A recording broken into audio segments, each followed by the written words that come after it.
Oh, annual number 5. Bump, bump, bump, bump, bump, bump, bump, bump, bump, bump.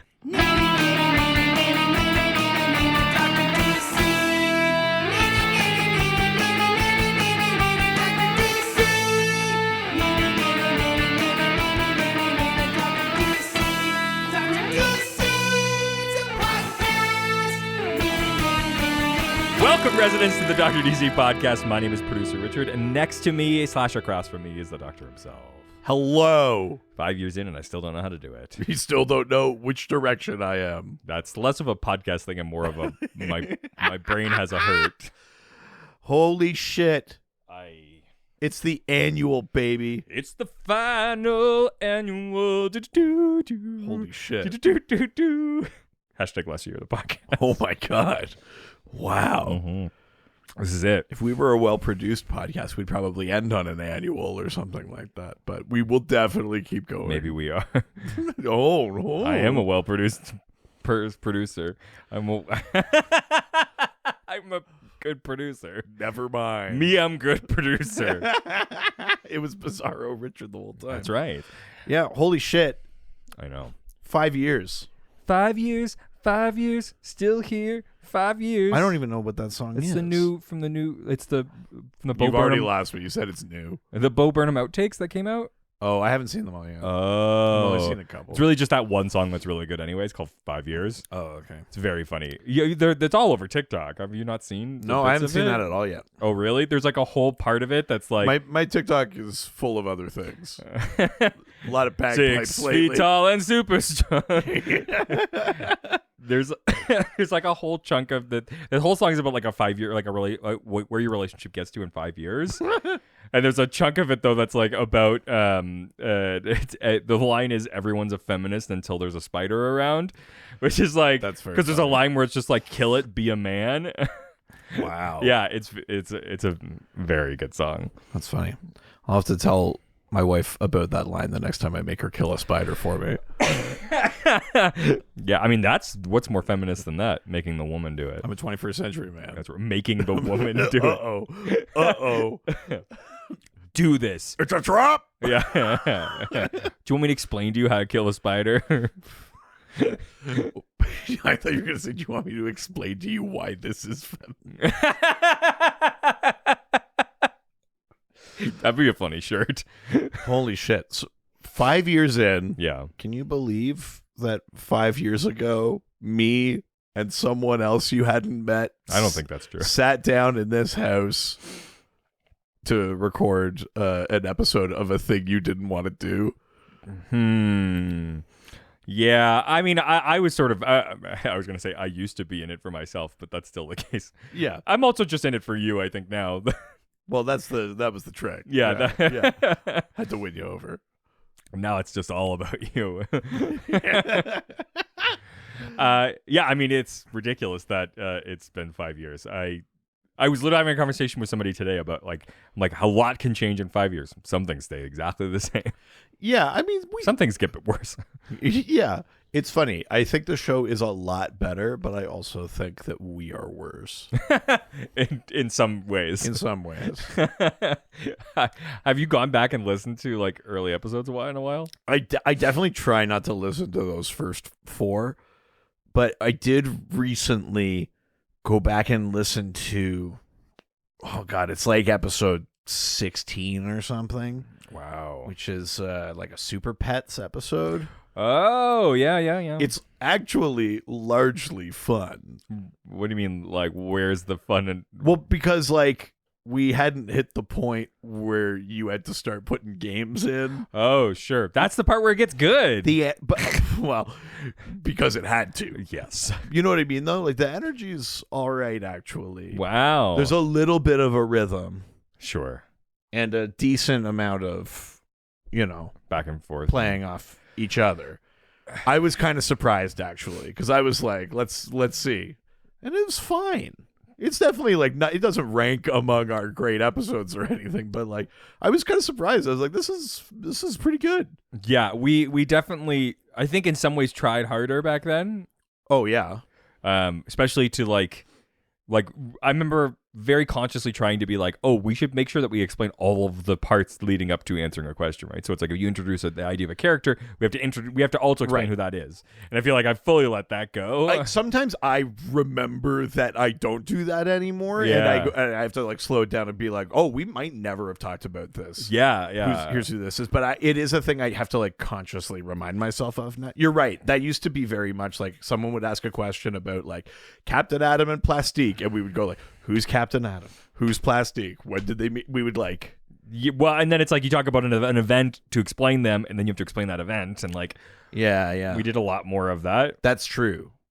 Yeah, you're right. Every once in a while, I remember to do a little bit more of that. Sure. But you're right. Generally, we just roll with it now. Yeah, and if you don't understand it, maybe you shouldn't be here anyways. No. It's been 5 years. Close the gate. Yeah. Whoever's here, that's enough. That'll do. Lock the door if you're coming in. Oh my God. Lock the door. You're not coming in. Oh my God. That's right. I have a very specific list of people that could be involved. You're the audience now, Pod. Whoa. You're in my world now. You're in my world now. We use that too much. Like at work. Thank you, super user. Yeah. Which is apparently a real thing. Yeah, I mean, yes, it is, but it's funnier to say it like it's that. It's funnier to pretend it isn't. Yeah, I'm going to create a... It's just the ego boost thing. Yeah. Oh, code me, super user. My daddy user. Oh, man. What would you say is like the... What would you say is the sort of biggest thing you've gotten out of this show after doing it for 5 years? He looks immediately at the enormous collection of comics. That's fair. Keep in mind, though, it took over 4 of those years to get you to even try. I know, but it is the biggest thing that came out of it. Definitely. You're a fucking dork now, like the rest of us. Maybe our friendship. Maybe a subpar employee. I was gonna say having over 50 people on Patreon, but yeah, our friendship's good too. Yeah, let's say that one. What's the thing that does the most for me? Yeah. Oh, that is definitely you. Yeah. Oh, yeah, that's true. Yeah, it's definitely you, actually. That's very funny. Yeah, it's true. You're fully into comics now. Yeah, you have a pull list. You pick up your comics. You go seek them out at other stores. You have a collection. Sometimes you even read them. Occasionally. I dedicate entire vacations to them. Yeah, that's true. Mm-hmm. Yeah, you and I essentially went on a vacation together. Yes, it's not essentially. It just is true. Yeah. We took a vacation together. That's true. And then your wife tagged along. Yeah, I know, but I made her stay at a different hotel. Yeah. We shared a room. And yeah. She stayed at a different hotel. Ugh. That's true. Across the street. I mean, that is our policy anyways, is we typically stay in different hotels, but I really meant it that time. Yeah. I think I said it on the pod, but my favorite part of that trip was you travel to Vancouver a decent amount, and you have a hotel you like to stay at, and they know you're like a member or whatever, and you got points or something. And we showed up at the front desk, and they were like, Mr. Eden, and they looked at me and they were like, and guess. Yeah. It was kind of that like, oh, that's not your wife. But very well, sir. We're a hotel. Wink, wink. I went to... that was the funniest shit to me. I went to a different hotel last time I was in Vancouver with a friend, and the exact same experience happened. It's so funny. I mean, hotels must see so much shit. Well, yeah, for sure. Totally don't blame them, but it was funny to me that it was like we were already like taking a trip together and making your wife stay across the street, and then we went and they were like, "Very good, sir." I go there. I basically only stay at I stay at 3 hotels, and I stay at them a lot. And right. So that hotel always remembers me. The hotel that I stayed at the last time I was there, the swimming pool themed yes, hotel. They again were like, oh, as soon as I walked in, without looking at anything, they were like, oh, Mr. Eden's back. Like, that's very funny. Yeah, they and the person I came with was like, oh, they know you, and I was like, well, I don't have like a reputation. I think I'm also just like big and have a beard and recognizable. That's very funny though. It happens for me all the time. I love that. but yes, I entertain guests at hotels. Oh, I fucking love that. I don't. Here, I've got a question for you. This is a question that I think we asked of them on annual number 2 when they were in the room with us. But what does your wife think of us still doing this after all this time? Is she proud of us? Does she hate this? No, I don't think she hates this at all. I think that it's... Is she proud? Is she proud of us? I mean, yeah, getting that from my wife is getting her to acknowledge that. I think you're barking up the wrong tree. She may feel that way, right. But my wife is proud of us. Yes, she is very vocal about that. Yeah, she's expressed that. Yeah, yes, she is. We're award winners. Yes, I think it gets you out of the house. I mean, that's my least favorite part about it. Is it? I mean, this week. I think that it's just. I think it's just like it's how it is. I think at this point, like it's been so long. That's true. I mean, that's not a ringing endorsement of the show, but it is kind of a thing where it's like we've been doing it so long, I kind of can't imagine not doing it. Well, that's what I think, yeah. Which is why it's so weird that it's # last year of the podcast. Well, I'm always going to say that we're doing the podcast, even if that's not the case, just so that I can, like, have the time. Sure, yeah. You can just come here and we'll, like, sit in a room together. Yeah. Right. Yeah, we're not going to see less of each other. We're going to stop recording. Huh. That sounds easier. I mean, yes. You've won me over. Look at this. That's like last year of the podcast. That's the way in, yeah. Would you say that the podcast has, you're a very busy guy, and you're very well connected, and you are constantly starting businesses and endeavors and things like that. Has this podcast led to anything for you? Yeah, it has. Lots of stuff. One, I mean, you and I have gotten opportunities because of the podcast to like do workshops and stuff in town. That's true. That's right. Gotten that, and because of that, the agency has gotten to do some sort of podcast stuff because people were aware of that. Waiting for my check from that. Wow, your brain totally shut off. That was incredible to watch. I was like, did I? Your face stopped. Anyways, that's a great question. We'll deal with that later. I told you not to bring that up on the podcast. I'm so sorry, sir. I've gotten to because of the podcast, I've gotten to basically like get in rooms with like comedians and people that we wouldn't have normally gotten to talk to. I've gotten enough credibility to be able to start like pitching big podcast stuff to places. Yeah. A big Canadian comedy record label has reached out to me about like getting support on their own podcast network, which has happened last week. Obviously, they'll take us.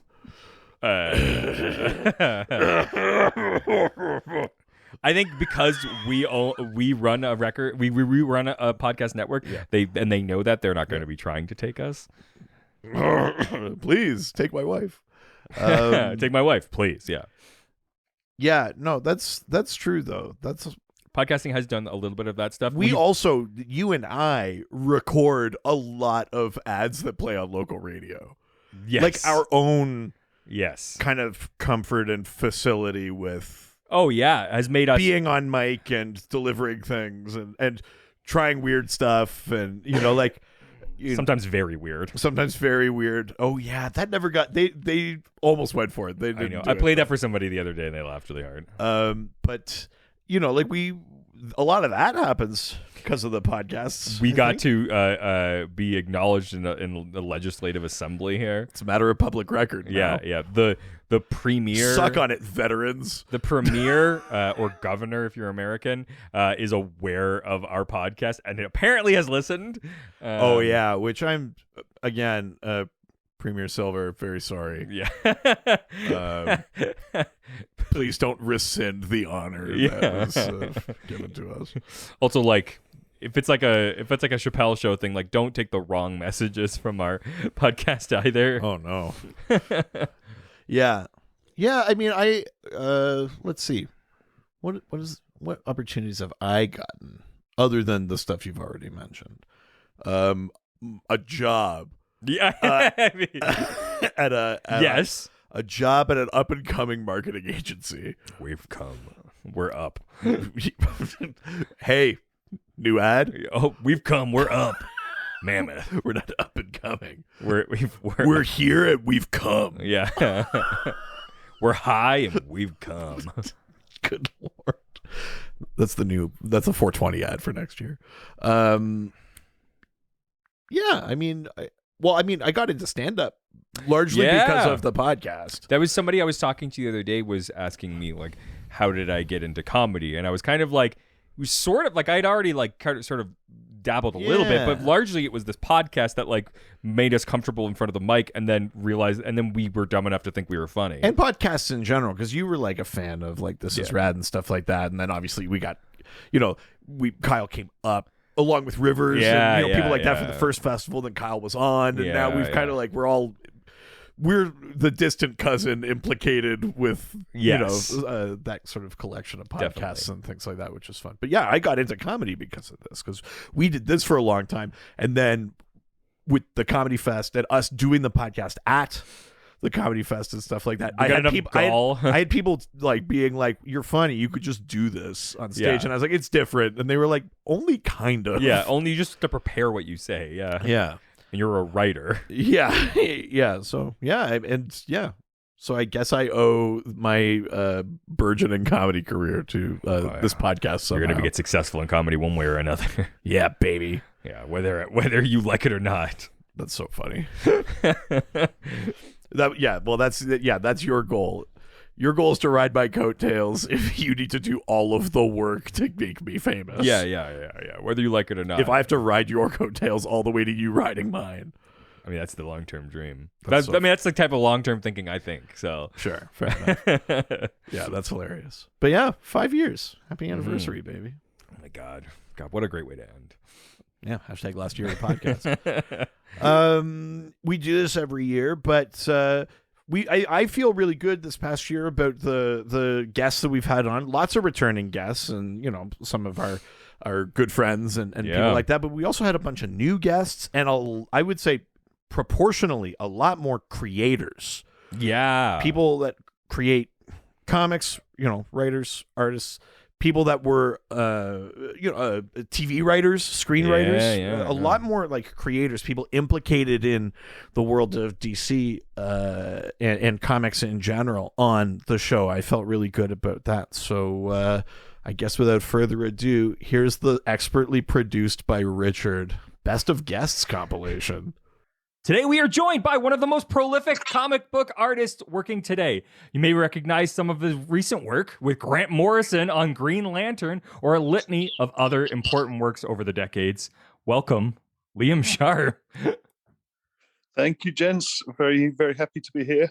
2000 AD came out as well, and that was groundbreaking too. And that had a weird mix of like mid-Atlantic style, which I think is what a lot of us Brits have. You can see the European and you can see the American and you can see the sort of mid-Atlantic of 2000 AD. Actually, Grant Morrison, just quickly, when we were talking about doing the Green Lantern, he said what it was like. He said, the Green Lantern is like American comics, bande dessinée, European comics and English comics all got together and had a threesome, and this is the impossible offspring.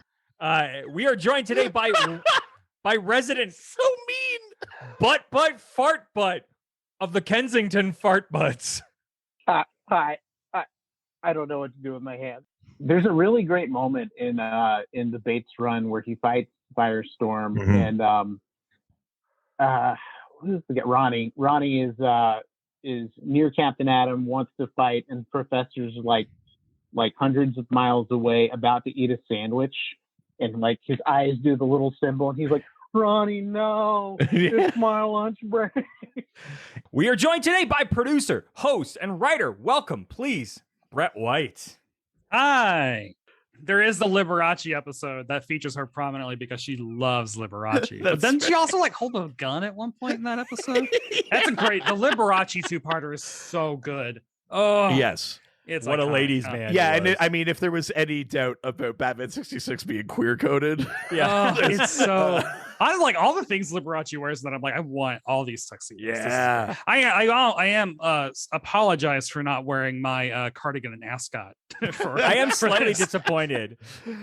Our guest today, you may recognize from Conan, College Humor, The Other Guys, Pete Holmes Show, and much, much more. It's Matt McCarthy. Thanks for joining us. Well, hello there. Greetings, friends. February 11th, 2008, 9:03 a.m. Holy shit. I emailed this to myself.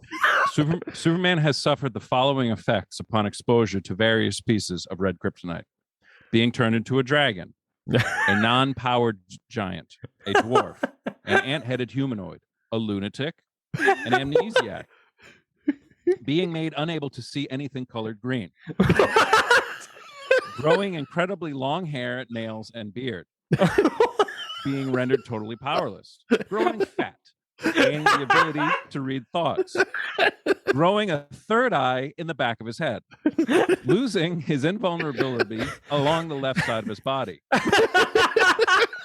being split into an evil Superman and a good Clark Kent, being split into young and old forms, being rendered unable to speak or write anything but Kryptonese, Okay. growing an extra set of arms, becoming clumsy, swapping bodies with the person nearest him upon exposure to it, transferring his powers, rapidly aging, multiple personality changes, and having his skin rendered transparent, overloading him with solar power. This is my favorite part. In Crypto the Superdog, effects on Crypto include temporary amnesia, losing all superpowers, body swapping, and causing Crypto's tail to detach from his body and come to life. Now, what's not to love about the Superman? Today we are joined by host of the Comics Collective podcast. It's Anne. Hey everyone, this is so cool. Thank you for having me. This is great. I'm very excited. The one in the comics grew up in Atlantis, had no idea about his parentage until he was already Aqualad, and I think their powers are slightly different because, like you said, the Calderon in Young Justice does have like a little bit of electric abilities, but Jackson Hyde doesn't share that. He just has the aquakinesis. To keep them going on, we are joined by writer for Shudder's Horror Noir and HBO's Doom Patrol. Please welcome Ezra Daniels. Yo, nice to be here. Yeah. I did read the Beard Hunter comic. The Beard Hunter version that's on the show was I got the job starting with the third season, so that was before my time with the Doom Patrol. But it's one of those things where like there's some things in the show I will say that like you can tell that the writers just like were having a field day playing with this like concept, and I think the Beard Hunter is definitely one of those things where just like even now no spoilers for what we're working on now, but like Beard Hunter is not exactly like a priority bringing this character back, but it's still one of these things that like it comes up constantly in the room because it's just like such a fun random thing.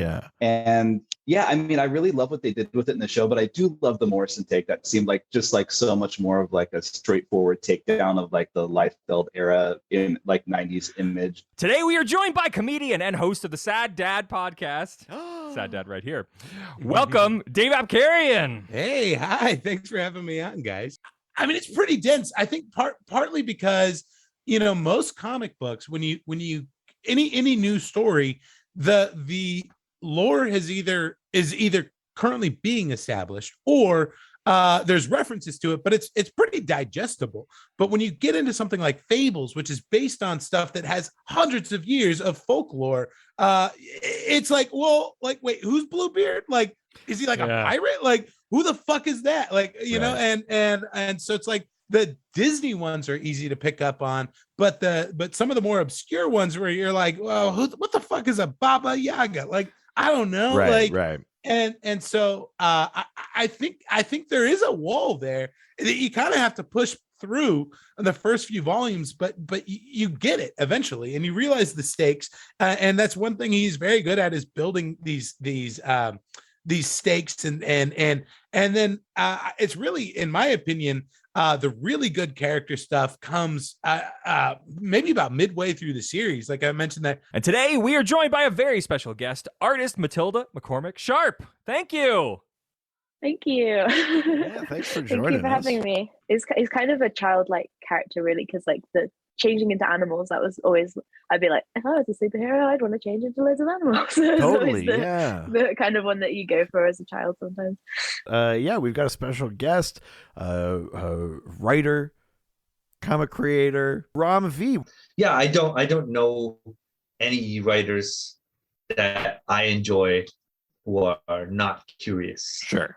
Like you can, and I don't mean this in a way of like colleagues or people, but yeah, I've been in a talk with Don DeLillo, the novelist, and you can tell from like 5 minutes of talking to him that this person is just like his brains or neurons are firing in 50 different directions at the same time, and he's thinking about stuff, he's questioning stuff all the time. And I think like I'm inherently that kind of person, and that my personality is one of like, ooh, what's that? It's shiny.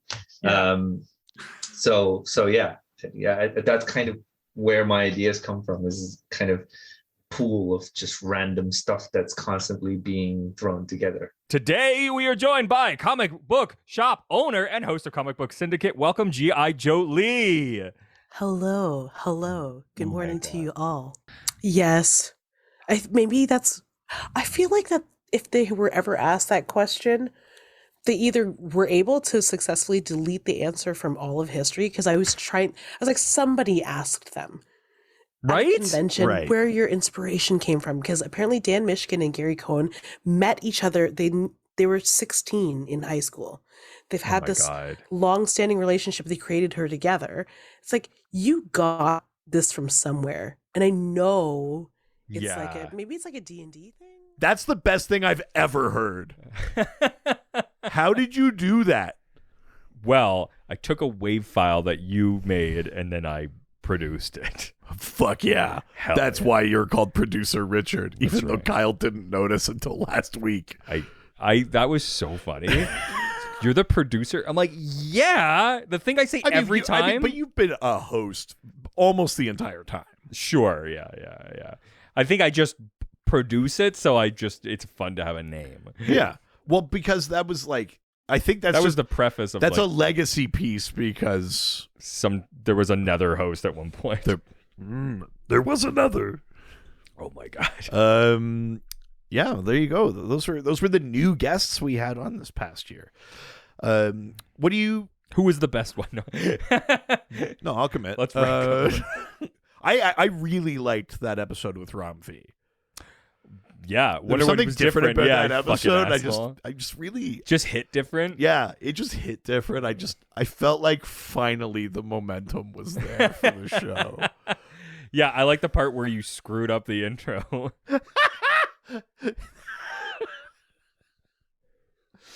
No, that was the fight night one. Oh yeah, that's right. I really biffed the intro for that. I could never lose you. That's right. I have one goal, is that you understand the value of my notes. Oh my god. I really liked Brett White and Matt McCarthy. Those are probably my two. Like, those were very fun episodes. I have also become a gigantic fan of Brett White's Instagram. Oh yeah. Yeah, Brett White's awesome. I mean, just a fashion fucking icon. 100%. Very much a sartorialist. Yeah, yes. And now anytime that he likes any of my photos, I freak out and squeal. And I notice when he likes some one of our posts or something. I'm like, oh, I know. Thank you, sir. He's very cool. I love Brett. Yeah, I like Brett a lot. Yeah, lots of really fun stuff. What are some of your guest goals? Like who we haven't gotten that I want for the remainder of the last year of the podcast. Good question. There aren't a lot. I mean, a big one for me would be Chris Gethard. Yeah, that would be a lot of fun. Gethard would be amazing. I know I can make it happen. I just don't know if I can make it through traditional means. I don't know what that means. You're not going to go the route of that Firefest guy, are you? No, I just mean, I don't know if I could cold call ask him to get onto the podcast, but I think we could bring him up for the comedy fest, and then I could right. convince him to do it. I see what you're I saying. think I can make it happen. I just don't know if I can make it happen just from like asking. Sure. Would you like me to try? I have weird success that way. I mean, yeah, let's go for it. But yeah, he's probably a really top one for me. Right Gethard now. would be huge. I'd love that. Yeah, that's really cool. Yeah. I don't know if I have specific person goals, but I would like to. I mean, there's like gigantic people that like we will obviously more comic creators. Like yeah, like people like Tom King or something. Like I'd Grant like Morrison, to keep but like getting more, like not straight white male guests. I think we've been doing better at it. Yeah, I'd like to keep going that way because some of the ones that I've had the most fun on are not those ones. Yes. You know, obviously they may not be experts, Bruno, but so aggressive. He came out swinging. That was so defensive. That was amazing. That's very, very funny. I see what's going on in the Discord. Holy shit. You're just lurking. Yeah, that's right. Yeah. That's right. Waiting for my time to strike. Oh my God. Well, we've had a lot of fun. Time to end it. Fun is over. Yeah. School's in. Oh my God. The thing that I never do well This at. is the thing you always hate, but it's tradition now. So I know. Fuck it. Using a thing that I the don't jelly have. salad of the annual episode. A thing that I can't do because I don't have a memory is recall information. The thing that you are successful at, the way for you to do a dick measuring contest every single year where you go, I know all of this information. This is really easy stuff. I would never do that, but this is pretty easy. Yeah. So let's. I can't wait to do this with Alex Jaffe and you. Yeah, I mean, I'd get my bell rung. Are you kidding me? I know where I stand. Yeah. That's why I've very carefully been like, we're a comedy podcast. Be like, too many people are listening. I'm gonna start introing you as like the knowledge keeper of all DC comics, the doctor himself. To be fair, my level of knowledge keeping would account for a lot of continuity issues. They'd be like, oh yeah, he definitely is the guy at DC doing it because he's completely forgotten. You're on par with DC's own knowledge. Yeah. All right. It's pop quiz time. So this is these are questions about things that we've discussed in the past year. Okay. To see, I was just looking at the reading assignments and didn't remember half of them. So this is gonna be great. Did I skip a thing? I mean, you did, but it's fine. We can just flip them. So it's the pop quiz is still in the middle. Sure. Let's do pop quiz and then we'll do the reading assignments. Sure. Yeah. All right. So, this is stuff that we would have discussed through the year in different episodes. Sure. In general, and I am not saying this to be a dick. These are not like I didn't do like dick mean questions. Are you trying to say that in the past you have? Like when I was like describe Final Crisis. Jesus, yeah, I mean that was very clearly a dick okay. question. So are you ready? No. Great. Actively no. I just heard yes. Wow, that's a problem. Oh no. Oh, damn it. You did this yourself. That was bad. I don't like that. Okay. Yeah. Which superhero was revealed to be the time villain Extant? Oh, Hawk? Yeah. Yeah. Hank Hall? Yeah. Oh, baby. Oh my God. Oh, he's going to shark me. He's not. All right, next question. It's going to get much worse. What is the official Wow, way to read from your fucking thing, you idiot.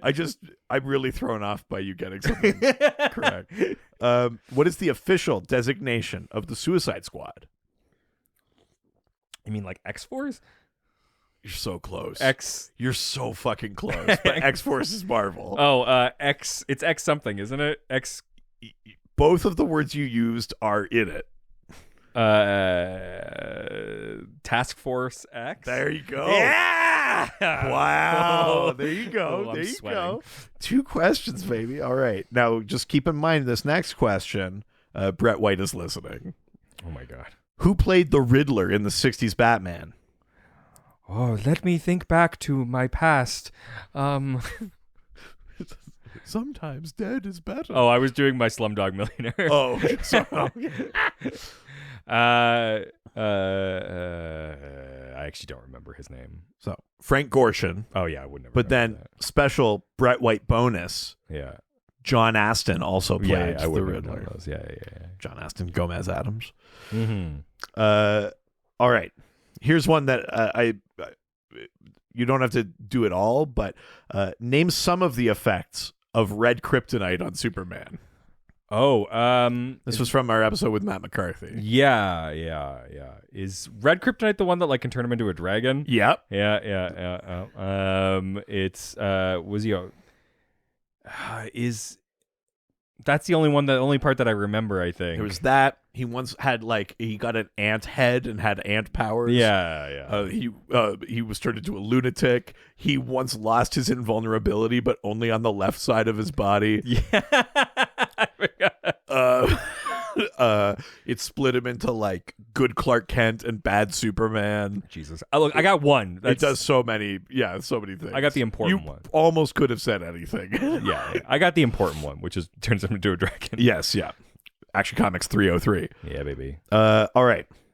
Here's one. White dress with it underneath. 303. Sorry. Oh, okay. I see. There are more or less 5 quote unquote reverse flashes. Who are they? Hunter Zolomon. Yeah. That's Zoom. Yeah. Like there is just Eobard Thawne. Yep. There is is Barry Allen one of them? Like nope. I thought he was one of the or is that because he plays one like. You're thinking of the show. Yeah. But no, Savitar doesn't count as a reverse flash. Really? Oh, okay. There are other speedsters outside of this, but there are sort of 5 like reverse flashes. What's the fucking white one? Godspeed? Yeah. Again, yes, a speedster. Not a reverse flash. I think I can only think of those 2. There's Inertia. Oh yeah, I don't remember that one. There's The Rival, Edward Claris. Oh, sure. And then there's Daniel West in the New 52. Yeah, I only know the 2. That was pretty good though. That was good. And you named some other their actual fucking fucking names too. Yeah, that was good. Who is the Lord of Order that resides within the Helmet of Fate? Oh, hold on. Naboo? Yes, a Naboo. Holy shit. Me so thinking he's a Lord of Order.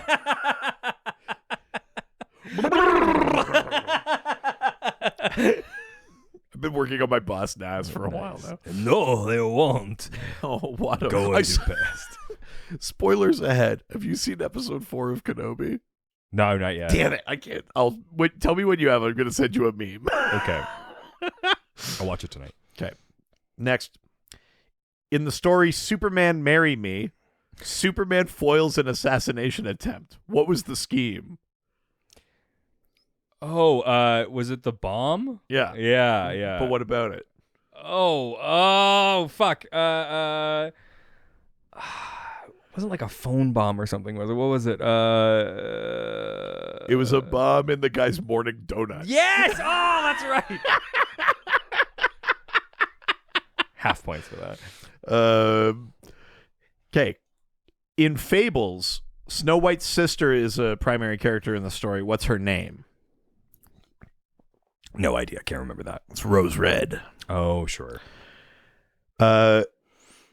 Describe the origin and powers of the composite Superman.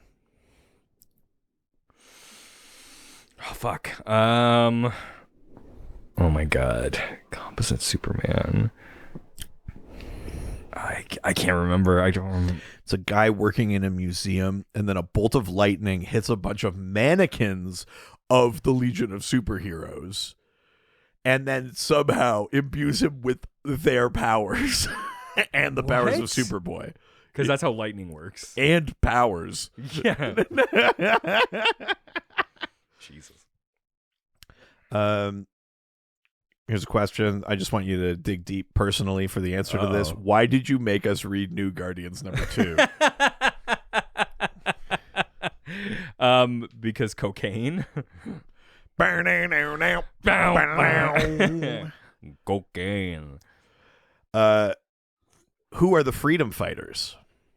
Not necessarily that you have to name everyone on the team, but just who are the freedom fighters?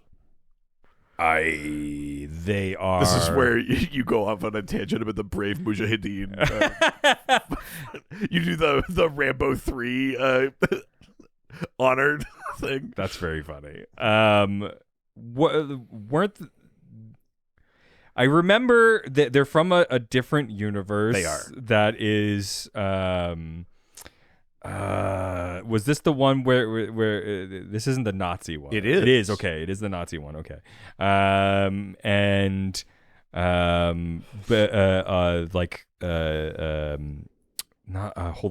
Hold on. Shut up. Shut the fuck up.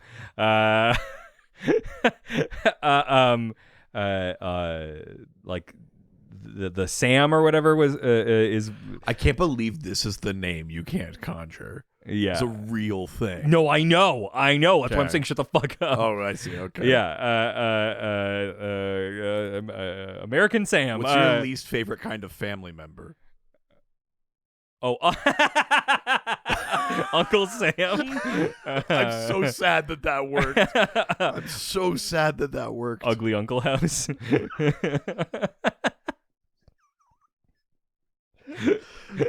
Yeah, Uncle Sam. Yeah, Uncle Sam's part of that. And yeah, that's all I got. That's pretty good. Yeah. Yeah, it's the Nazi Earth. Uncle Sam leads the freedom fighters. Mm-hmm. Yeah. I'll take that. That's pretty good. Fuck yeah. Last one. Ooh, baby. Just from last week, so this will be easy. Last week we talked about a very in-depth comic. Yeah. In Sandman, yes, Morpheus had 3 items stolen from him when he was imprisoned. What are those objects? And bonus, if you could talk about like from whom he had to retrieve them. Oh my god. Was a staff one of them? No. Okay, I'm just throwing shit out that Sandman might have. Not a bad timepiece. No. A warm glass of milk. Well, here, let's just back it up. In Sandman, was there like a sand of some sort? His bag of sand. Oh, sure, yeah. Oh, you mean like boobs? Yeah, like a bag of sand. Yeah. Was a man one of the other ones? No. Sand is one of them. He had to get that from a strung out ex of John Constantine, who was like taking the dream sand like heroin. Nice. He has a gem, Dreamstone. What a gem. He had to get back from Dr. Destiny. Sure. And his helmet, he had to go to hell and get it back from Lucifer. Sure, yeah. There you go. Yeah, I did not remember that at all. You know what? That's the best I've ever done. That's the best you've ever done. You're a big fucking Dorcas. No, no. The Raptors not in the finals, which sucks. Sport. Yeah. Oh no. The Celtics have won 3 games. It's really not great. No, they won 2. I just saw the Warriors just won. Hey, that's good. Yeah. That means that we're tied up right now. I think so, yeah. Fuck yeah. There you go. Yeah, I don't really care about the Warriors, but I really don't like the Celtics. Wow. I've been texting with Kyle because he started watching that HBO show, and he's just like, yeah, God, the fucking Celtics. I'm like, right? He's like, I mean, it's such an easy team to hate, but like this show really, really makes it. He's also like, I didn't realize how much hugging was involved with this and like how important hugging was in this show. I'm sure. Like, it's very important. Yeah. Should we hug? No. Okay. Watch Showtime on HBO. Yeah, if you want to see hugging, watch Showtime. Yeah, I mean, yeah, in the 90s. Is it Winning Time? Yeah, I think it's Winning Time. Not Showtime. Because it's about the Showtime Lakers, I think that's why. Oh, I see. That's okay. why, yeah. Nice. You did really well on that quiz. That's awesome. I'm like good at comics now. Well, hey, let's just keep that train rolling then. Let's talk about the reading assignments. Let's talk about the reading assignments. A thing that I never remember. I legitimately don't remember this first one. So do you want to just go through them? And sure. If you remember it, just try and give your little synopsis or what you thought about it or whatever. The very first one I literally have no recollection of, which is Lord Havoc and the Extremists, Volume 1, Issue 1. Or no, volume 1, number 1, issue 2. It's from that's why it's confusing. It's from episode 255. Yes, yeah. So this is Lord Havoc and the Extremists. Those are the characters that come from Earth 8, like the Marvel pastiche. He's like the Doctor Doom kind of character. I literally have no recollection of this. It was a bad kind of issue. It's not great. Sure. But we were talking about it because we were talking about that world where there's the Retaliators instead of the Avengers. And so the Extremists are like a team of basically Marvel supervillains. Yeah. Lord Havoc is Doctor Doom. Dr. Diehard is Magneto. Gorgon is Doc Ock. Sure. Dream Slayer is Dormammu. There's a bunch that kind of come over. Come here to Barter. Yeah, Dormammu. Exactly. That one. Yeah. Cool. Yeah, it was pretty forgettable. It's not great, but that was it. Final Crisis adjacent. Sure, I believe it all is. Next is Ragman, Volume 3, issue number 1. I do remember this was the first issue of the newest Ragman solo series. Yeah, which was decent. I didn't hate it. Yeah, they kind of updated things. It wasn't it was like a military thing, right? It was like but it wasn't Vietnam anymore. It was like Iraq. I think. Yeah, and they like go inside of like a pyramid. Well, or like a tomb or something? They're in a tomb and they find the suit of souls there. Yeah. They had the redesign of the suit, so it was kind of more mummy-esque, a little less patchworky. For sure. Which is fine. Is fine. Not my favorite version. No, it's not. But it was fine. I think who was on that one? Was that Chad? No. Chad was on that for that episode. Yeah. And it was fine. Yeah. The only other person that's committed as much time to Ragman as we have. Yes. I think he's like... Oh, he's committed more than we have. Way more, But no one else has committed the amount we have. No. Next is Legends, number 3 from episode 259. This is the first appearance of Task Force X. Oh, Suicide Squad. Vaguely remember this. So this is Waller puts the team together and they have to go face off against Brimstone, that sort of giant, kind of like atomic looking Leviathan sort of thing. But it's part of this bigger event that involves Darkseid and Phantom Stranger and like whether or not the world trusts its superheroes and things like that. But somehow somewhere in the middle of that we get the birth of the Suicide Squad the way we know them, because the previous Suicide Squad was just like a group of soldiers that did crazy missions. Sure, yeah. So this was the first of that like press ganged villains, bombs in your necks sort of thing that we know now. I like that. Yeah. I vaguely remember that. Next is Action Comics Volume 1, number 785 from issue 273. 785. That's the Bizarro one. Yeah, it was. That was really fun. That was prescribed reading month. The first. No. Because this would have been between last June and this one. Really? Yes. Because the next two. Yeah, we did a Bizarro episode. Oh, okay. And we did that one. But you were in the middle of kind of reading through that run of Action Comics, and I think you had that in your head. Oh, so yeah. We went for it and did that one. Love it. Yeah.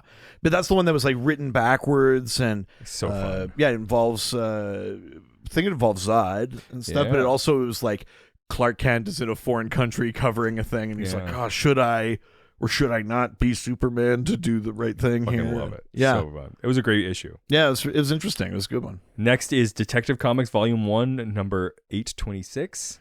That was the sleigh ride. The one the Christmas one. Yeah, where he kidnaps Tim Drake, where the Joker kidnaps Tim Drake and is like basically like vehicular manslaughter or vehicular homiciding people. I did like it. Yeah, that was fun. It was it captured a really interesting tone and and the thing I liked was that like Tim saves himself there. Obviously the Joker gets away or whatever, but it does kind of end with Batman being like, "You did great." Yeah. Like holy shit! Like he has a habit of getting rid of Robins. I don't know if you remember what happened to the last Robin, but he doesn't usually let them go. Yeah. I really like that one. That's a favorite for me. Oh yeah. I can't remember who the artist was on that one, but it's very good. But that's a Paul Dini story. Yeah. The guy who wrote a lot of the animated series. I love this next one. Superman's girlfriend Lois Lane, number 131. Superman, marry me. I fucking the one where the crooks are like shelling the park where they're having a picnic with a mortar. So funny. Where she throws hot asparagus water at a helicopter. I fucking God. Where Superman stops a donut bomb. Yeah. I can't believe the shit that happened in that. That was just one story. Yeah. And remember that story also involves an invisible possible descendant. Yes, that's also right. That might be my favorite thing we've ever read. It was very, very funny. Yeah. I actually don't even remember what the other story in that book was. I would make a podcast just about reading those. Like those and Jimmy Olsen books. Like, oh yeah. It's so funny.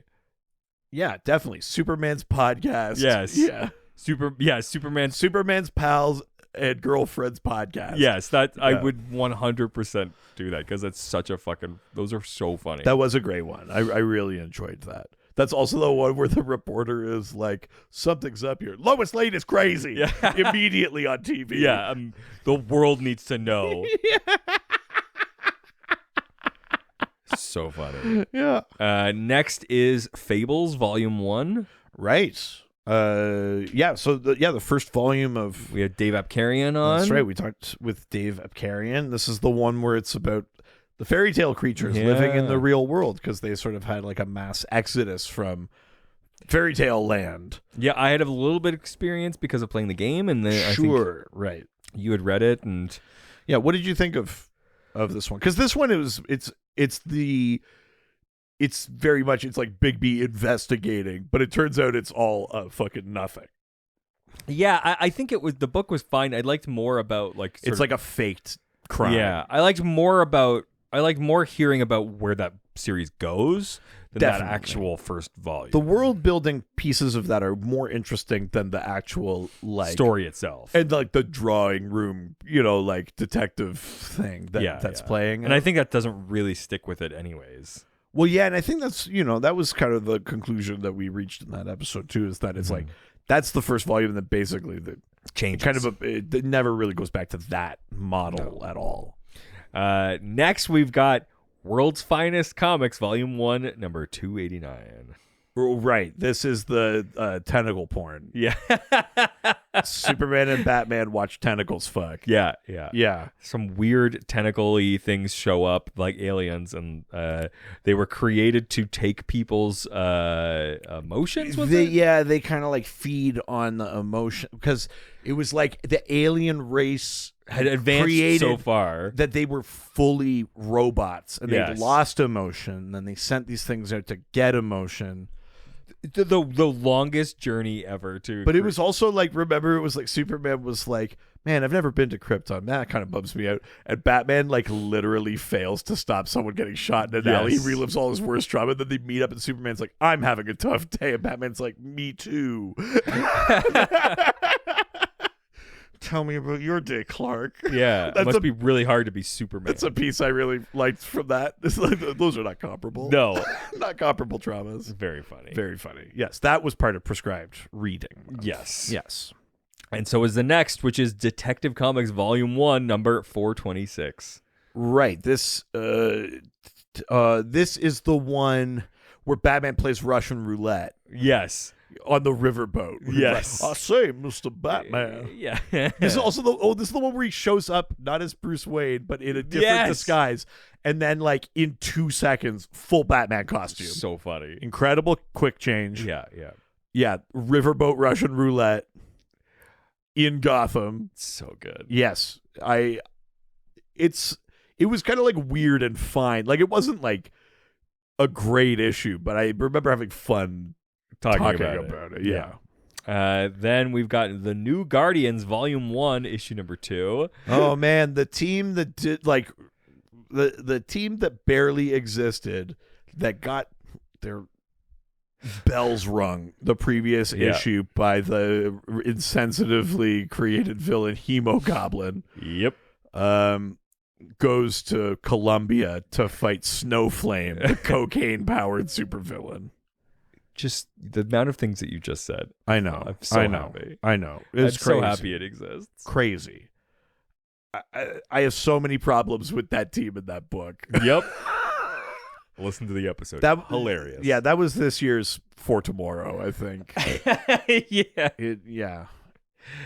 If not only to be outdone by The Hacker Files, Volume 1, Number 1. Hey, you're in my world now. What a piece of shit.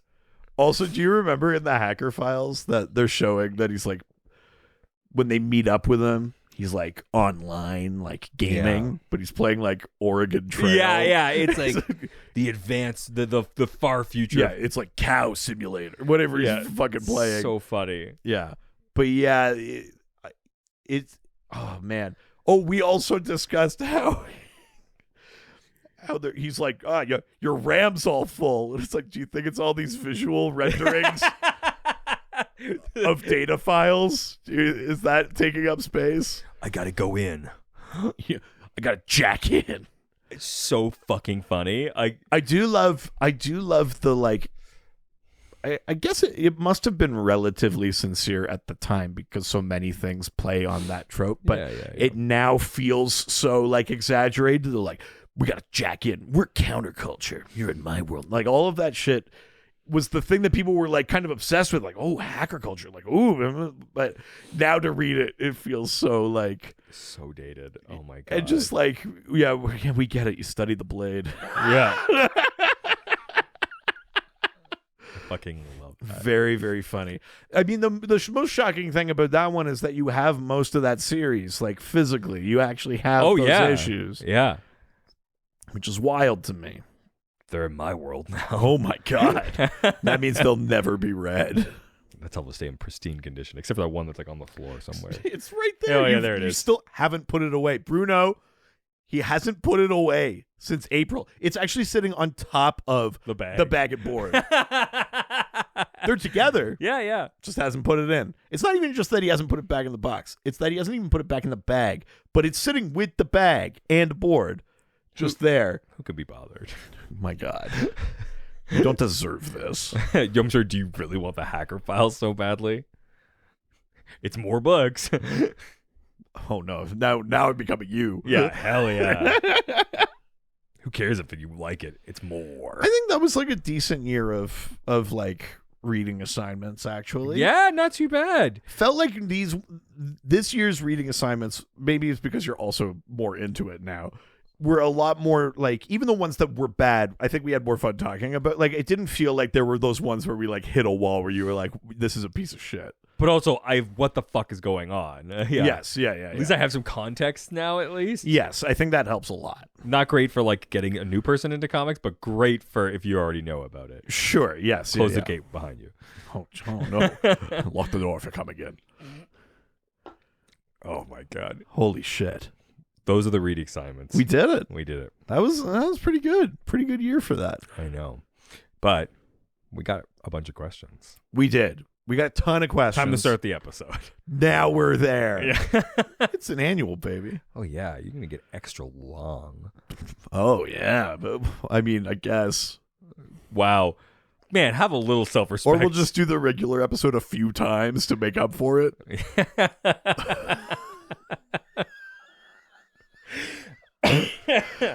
Okay.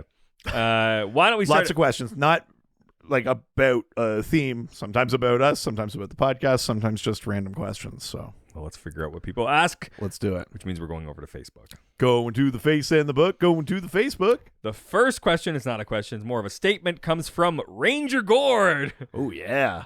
Wait a minute. Is Ranger Gord the character from the Red Green Show? Oh, maybe. I don't know. He's always like in the woods, like lonely and crying. Very possible. Is that Ranger Gord? I don't know. Good question. Who states, my favorite podcast about DC Comics that originates in the Yukon. Thank you. Thanks? Yeah, thank you. I don't know. I think the competition isn't super stiff, but... I told you that in confidence. Yeah, the competition just can't, like, get where it needs to like it used to. Yeah, I call it the competition. Yeah. Weird name to call it. Thank you for enjoying our show. We appreciate it. I think. All right, next question comes from the most interesting resident. Andrew Delgado? No. Why? Stephen Marion Almagro? Obviously the only person it could be. From Stephen Marion Almagro. Oh. No, They won't. Who asks, what are your all-time favorite movies? Just flat out movies. I mean, one of, if not my most favorite movie, is The Fountain, the Darren Aronofsky hate that movie. Hugh Jackman, Rachel I fell asleep Weisz. about twice trying to watch it. I fucking love that movie. I refuse to hear anything bad about it. Clint Mansell score. Sure. Yeah. Okay. I love that one. But another movie, basically the exact opposite type of movie, and I think it's a perfect movie. I think if you're, I think it's perfect. I don't think there's a single flaw with it. I don't think there's a single flaw with it if we just remember when it was made. I caught myself, but it's True Lies. Oh, sure. I fucking love True Lies. That movie's incredible. It's known as like it's so funny. It's so good. Well, it's the only kind of knock on it now is that it's like another one of these like, oh, the bad guys are like jihadists, like sure, yeah. But like the movie itself, like the construction of the movie, the way it balances like action and drama and comedy. It's got fucking Arnold Schwarzenegger, Tom Arnold, Jamie Lee Curtis, Eliza Dushku, Tia Carrere. Wow. Fucking Charlton Heston is like their CIA boss or whatever. Wow. Yeah, it's a great movie. Oh, fucking what's his name? Bill Paxton. Mm-hmm. It's great movie. I think maybe a perfect film. Arnold Schwarzenegger chases a guy through downtown on a horse. He rides a horse through a mall and into an elevator. Incredible. So good. All-time favorite movies. My favorite movie of all time is Dark City. Wow. That's my favorite movie of all time. Really? Yeah. Interesting. Yeah. The Matrix just came up and fucking ate its lunch, but I actually think Dark City is better. Huh. I mean, you're wrong, but that's fine. Moon is a... I like Moon. Moon, I mean, Sam Rockwell is like my favorite actor of all time, I think. Moon is really good. So I really like that. The Mystery Science Theater 3000 movie is probably one of my favorite comedies of all time. Really? And Monty Python and the Holy Grail. My Monty Python one is Life of Brian, but any of those, you throw them in. Holy Grail is just like a thing that I was raised on, I think, and it's just a movie that I can watch over and over again. Sure. And then probably like Guardians of the Galaxy. Help! I'm being repressed. Yeah. Probably the first Guardians of the Galaxy. Sure. Yeah. Those are probably like my top 5 like movies. Yeah. I do like that bit in Holy Grail where he's like, I'm your king. He's like, we didn't vote for you. You don't vote for a king. Bring out your dead. Yeah. I'm not dead yet. We're a monarchy? I thought we were an autonomous collective. It's so fucking good. That's one of my dad's favorite Monty Python tropes is like peasants speaking very highly about like philosophy and art and things like that. Yeah. It was I watched that for the first time when I was like 12. It was like the perfect time to watch that. That was me, but just Life of Brian, like parallel track. But like for me, it's he's not the Messiah. He's a very naughty boy. Yes. Is that also the I'm good at I'm feeling better. Oh, you're feeling better? You better throw up. Better grab a bucket. I'm gonna throw up. Well, that's Meaning of Life. Yeah, that's it. Okay, that's right. I always mix up the two. But sir, it is wafer thin. Yeah. So funny. I couldn't have another morsel. Did you watch the Monty Python show? Oh yeah. Yeah. Oh yeah. It has some of. Well, I mean, I've talked about it before. My favorite sketch is the Hungarian phrase book. Yes. Because I love that the sketch starts as a guy using a phrase book that keeps giving him dirty phrases to say in English. Sure. And then halfway through, they smash cut to the trial of the guy that wrote the phrase book. And I always love taking a joke, the extra, like, if that is true, then someone must have written. I love when they do that shit. There's one where it's like at a bed and breakfast. It's like Hitler and Goebbels and that like sitting around a table, but they're like, "Oh, Mr. Hilter, is everything okay?" Like they're undercover, but they're in uniform and stuff. That's so funny. And they go like, "Oh, are you planning a trip? What's that? Oh, that's Stalingrad. You won't have much fun there." So funny. That's very good. Mr. Hilter, Mr. Bimler. That's one of my. I love those sketches. That's very good. Yeah. That's top movies. Yeah. Let's go to the next question from Ryan Putney. Yes. Yes, I don't like this football game. I am going to put knee on ground. Yeah. That's what it was really all about. Yeah, they didn't like the football game. Yeah. Jesus. A crazy prize. Ryan Putney asks, is this really going to be the last year of the podcast? I really hope not, because I love hearing you guys talk about comics every week besides Ghostfacers. Would you make another podcast series if this truly will be the end? I mean, I'll never tell. Hashtag last year of the podcast. We're never going to stop doing podcasts, I think, until there's a new medium. Yeah, until the medium is either dead or like we are. Yeah, or it's acceptable to be this fat on TV. Yeah, nah, that'll never happen.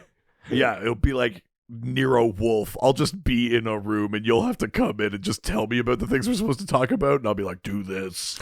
Yeah, I think we're probably always going That's such an insane reference for me to throw out. Anybody here love watching fucking Nero Wolf?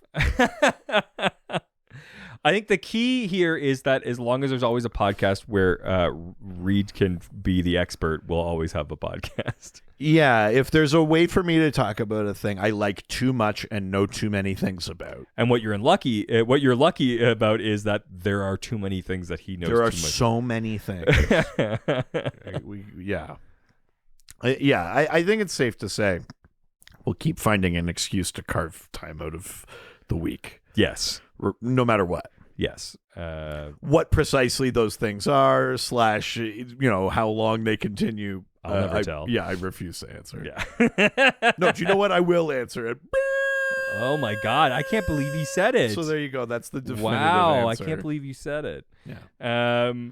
The next question comes from Chicken Matty, bark bark, Matthew Poulter, who asks, When's the official Dr. DC comic coming out, and who's playing each of you in the movie?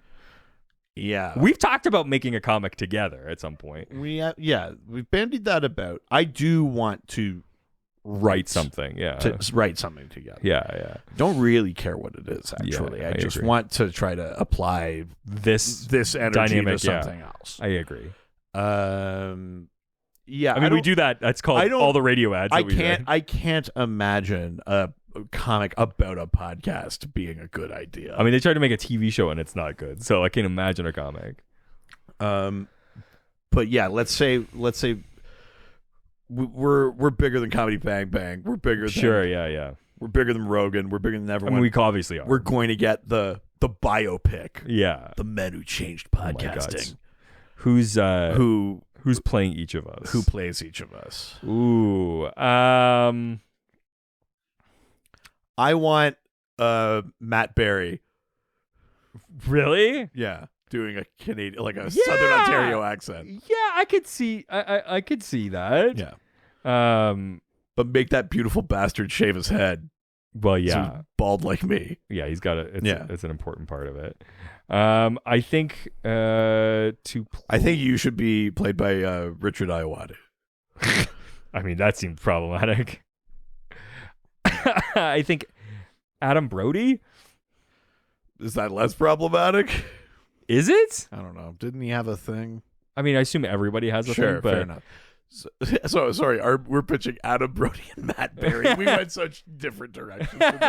You went like Prestige. Well, no, I mean, I don't think Adam Brody is that prestige. It was the Relatively, OC. yeah. OC and Shazam. I don't know how. Oh, sorry. I'm thinking of Adrian Brody. Oh, no. You're right. Sorry, Adam. I was thinking Adrian Brody. No. I was like, all right, man. No, Adam Brody. Sure. Yeah. That makes more sense. Yeah, I think I think Adam Brody has the right level of like who he comes off on TV and stuff like that. I think. Yeah. Could hit the tone of what I'm doing. I like that. Yeah. Yeah, and then Matt Berry. Which is like, I mean, such different energies. Extremely. Yeah. But also, it wouldn't not work. I think that's the actor I can think of that works the best. I think the only problem is that he's much older. Well, yeah, Adam Brody's older than you are too. Yeah. I just mean, I mean, maybe it's a bald thing, but I figured he was Matt Berry was much older. I mean, fuck you. Just makes you look so old. All right, that is who playing us in a movie. What would the plot be for our movie? It would just be a biopic. Oh, okay. Be like, these two fucking studs saved a medium on the brink. Oh my god, who's the villain? I think Rogan. Oh, that's who plays Colin? Oh no. So we're still giving him work. No. But wait, who would play Colin? Russell Brand. Oh, there you go. Yeah. That's kind of perfect. Yeah. Ugh. All right. Let's leave. That's very funny. And Willem Dafoe as the Minister of Community Services. Just Holy to give shit. the tribute to us. I have to pee. I'll be right back. Ooh. That was the reaction to that. Let's go to the next question. Sure. From Kyle, who asks, actually, no, it's from Rick to the E. Let's start with Rick to the E, who asks. So are we on Twitter now? Twitter, yeah. Twitter. The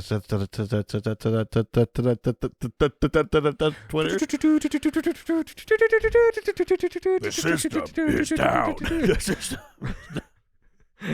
From Rick to the E, who asks, if you could only do one podcast, which would win? 3, 2, 1, and fight. Ghostfacers. I mean, yeah, obviously.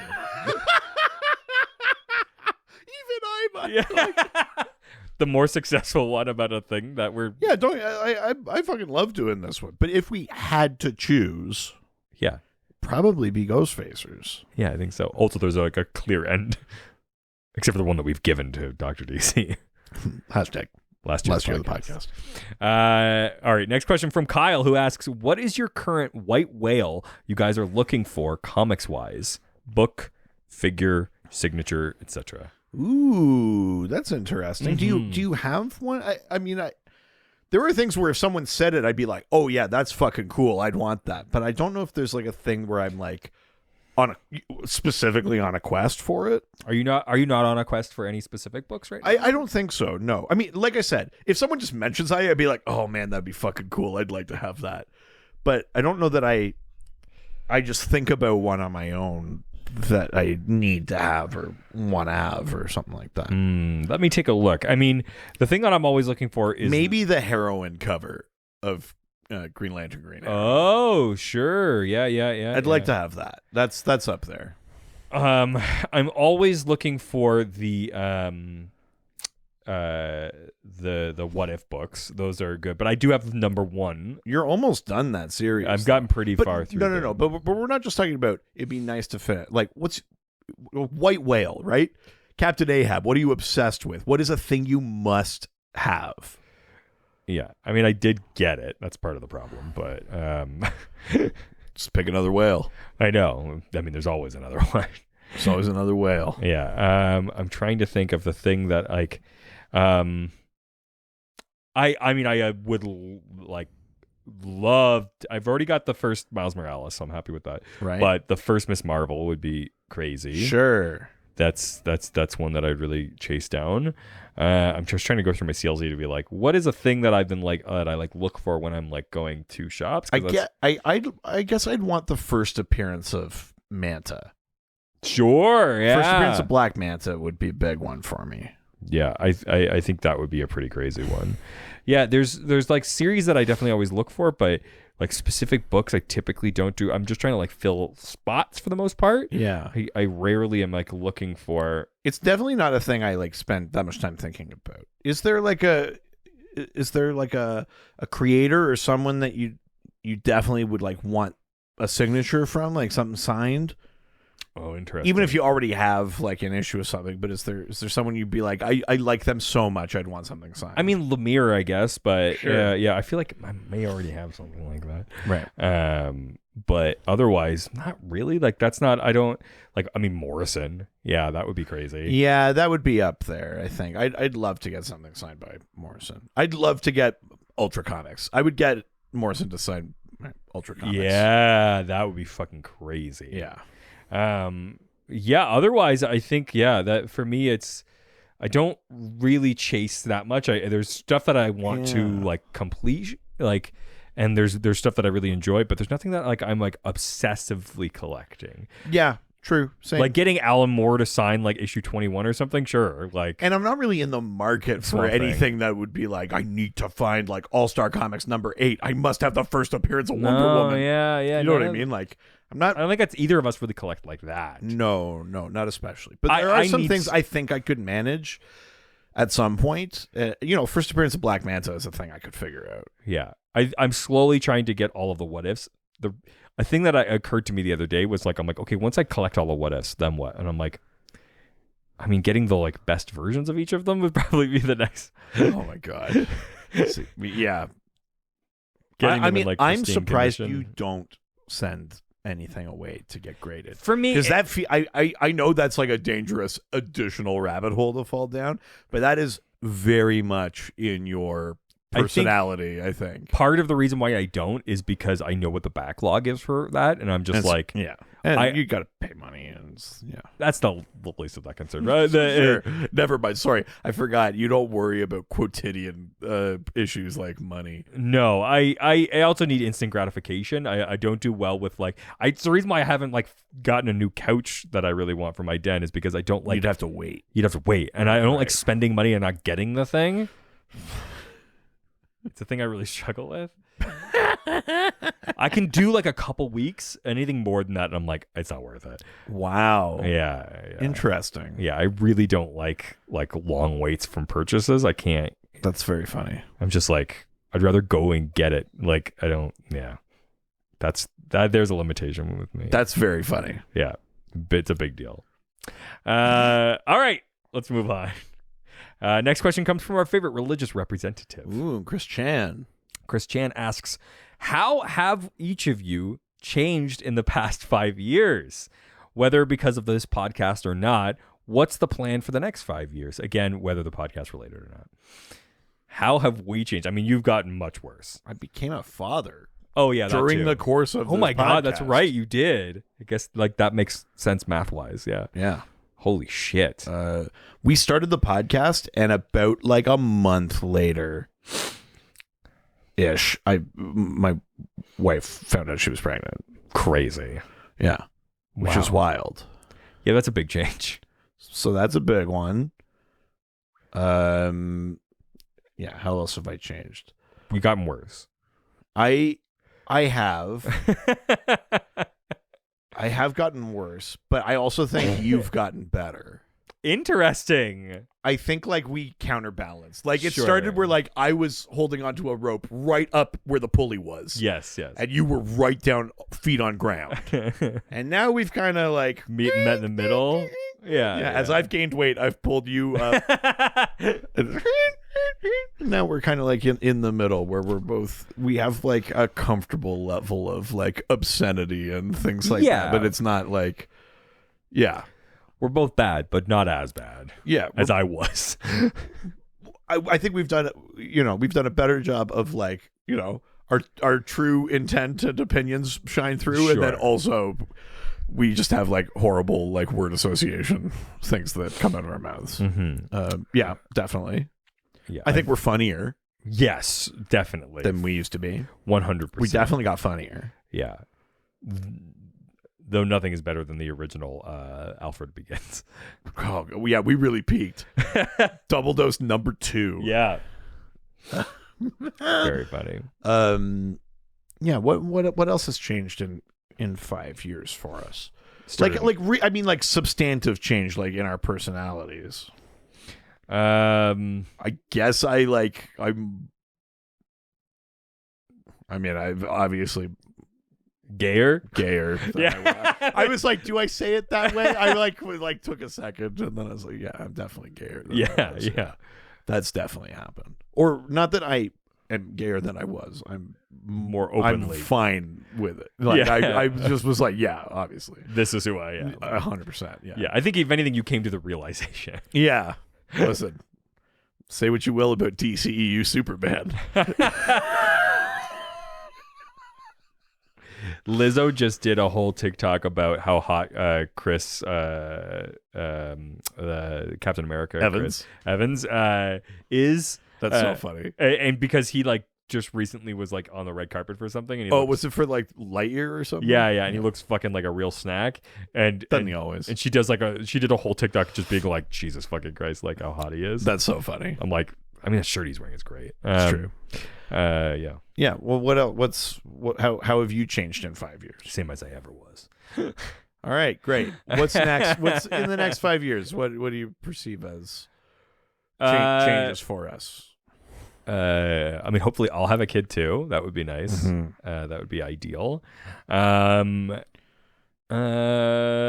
Otherwise, I don't know. My comic collection getting twice the size it is now. I mean, that's not hard. You've been doing it for. I stopped. I've like slowed down immensely. You have. I'm proud of you. The man who just put a stack of books to the side. Still, but I've like really slowed down. Yes, you have. You're not buying like hundreds of books at a time. Largely just because I don't have the space right now. But I have a solution for that, a final solution for that. No.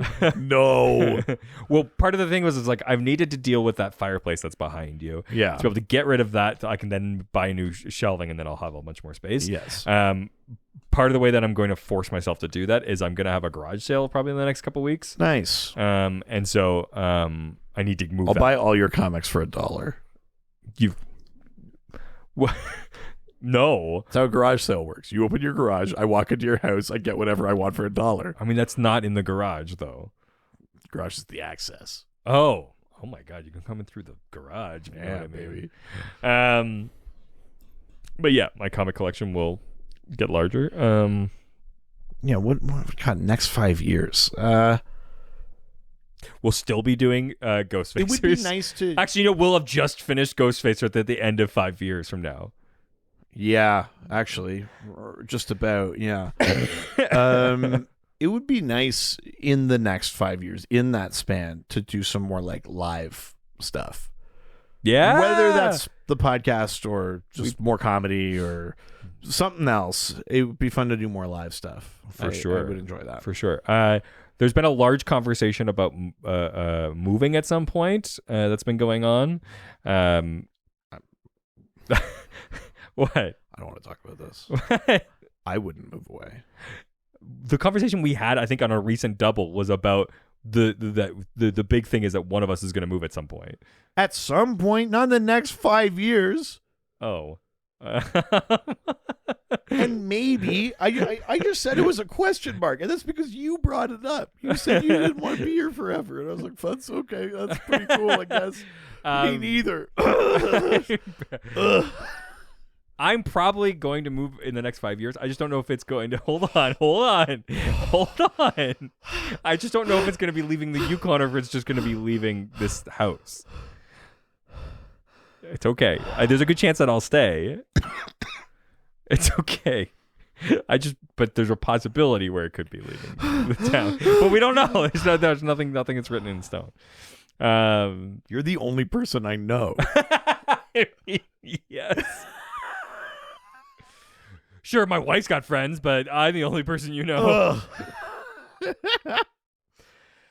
But yeah, and part of that also has to do with kids. Part of that has to do with business. Really? This is such a big house. Yeah, I really want an extra room though, because I don't want to lose a studio, and I also and a / office, but I also need a spare room and potentially a baby room. So I need one more room. Right. So. Hey, to everyone who's like renting because prices are crazy there, Thank you for your Patreon contributions to Richard's 5-bedroom dream home. I mean, 5 would be great. I need 4, but 5 would be awesome. Jesus. I also want some acreage really badly too, which would be nice. So we're announcing a new tier. The Richard's acreage. Yeah. tier. He'll plant whatever you want. On Yeah. For every $100, I'll plant a tree. Yeah. Yeah, how much do you love Mother Earth? Yeah. I mean, unless you don't. And for every $100 you don't pledge, he'll kill a tree. Yeah. Not cut one down. I'll kill a tree. Yeah, he'll pour a bunch of motor oil into a knot in the tree. It's gonna feel it.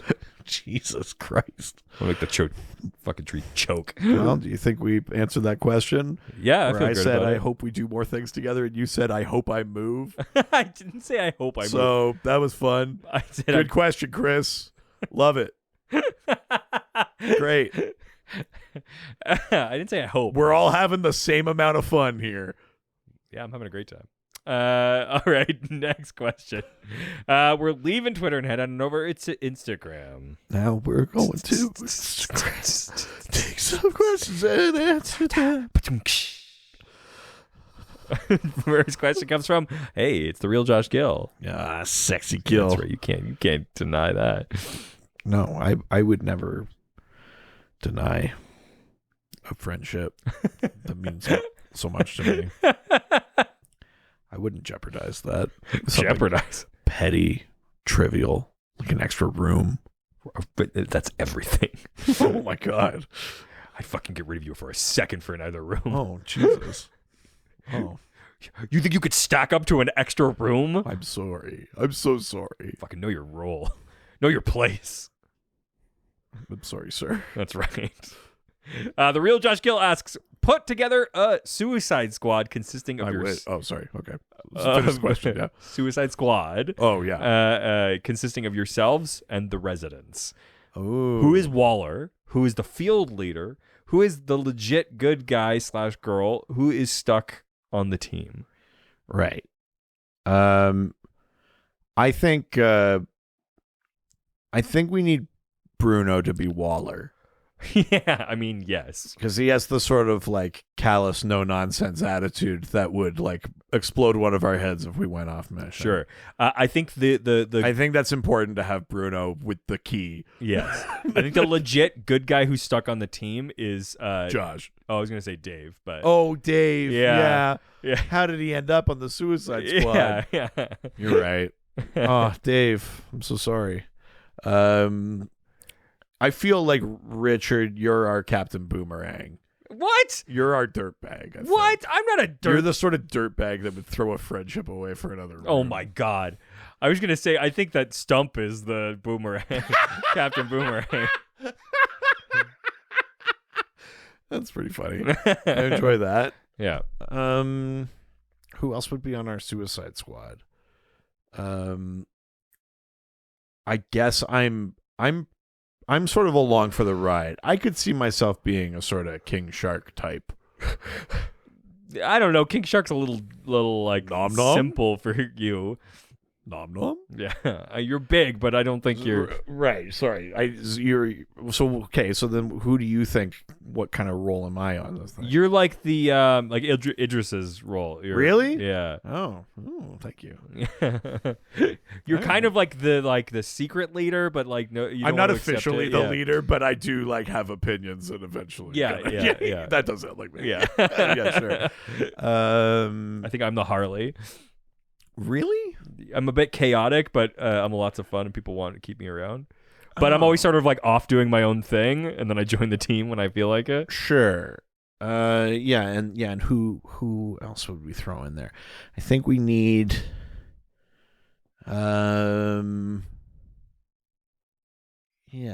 think Josh is Polka Dot. I think kind of quiet. I think we need like if the team didn't die at the beginning of the movie, who would like the savant character be? Someone who puts like a lot of time and effort in, like thinking through things. But fart butt. Well, I was actually going to say Marvelous Ryan.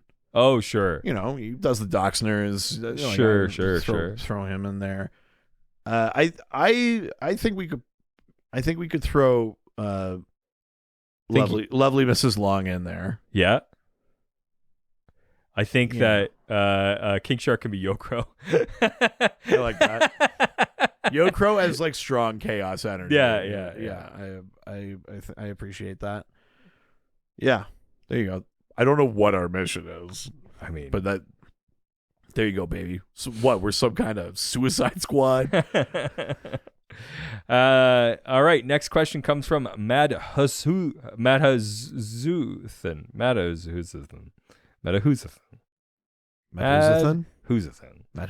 Yeah, that's right.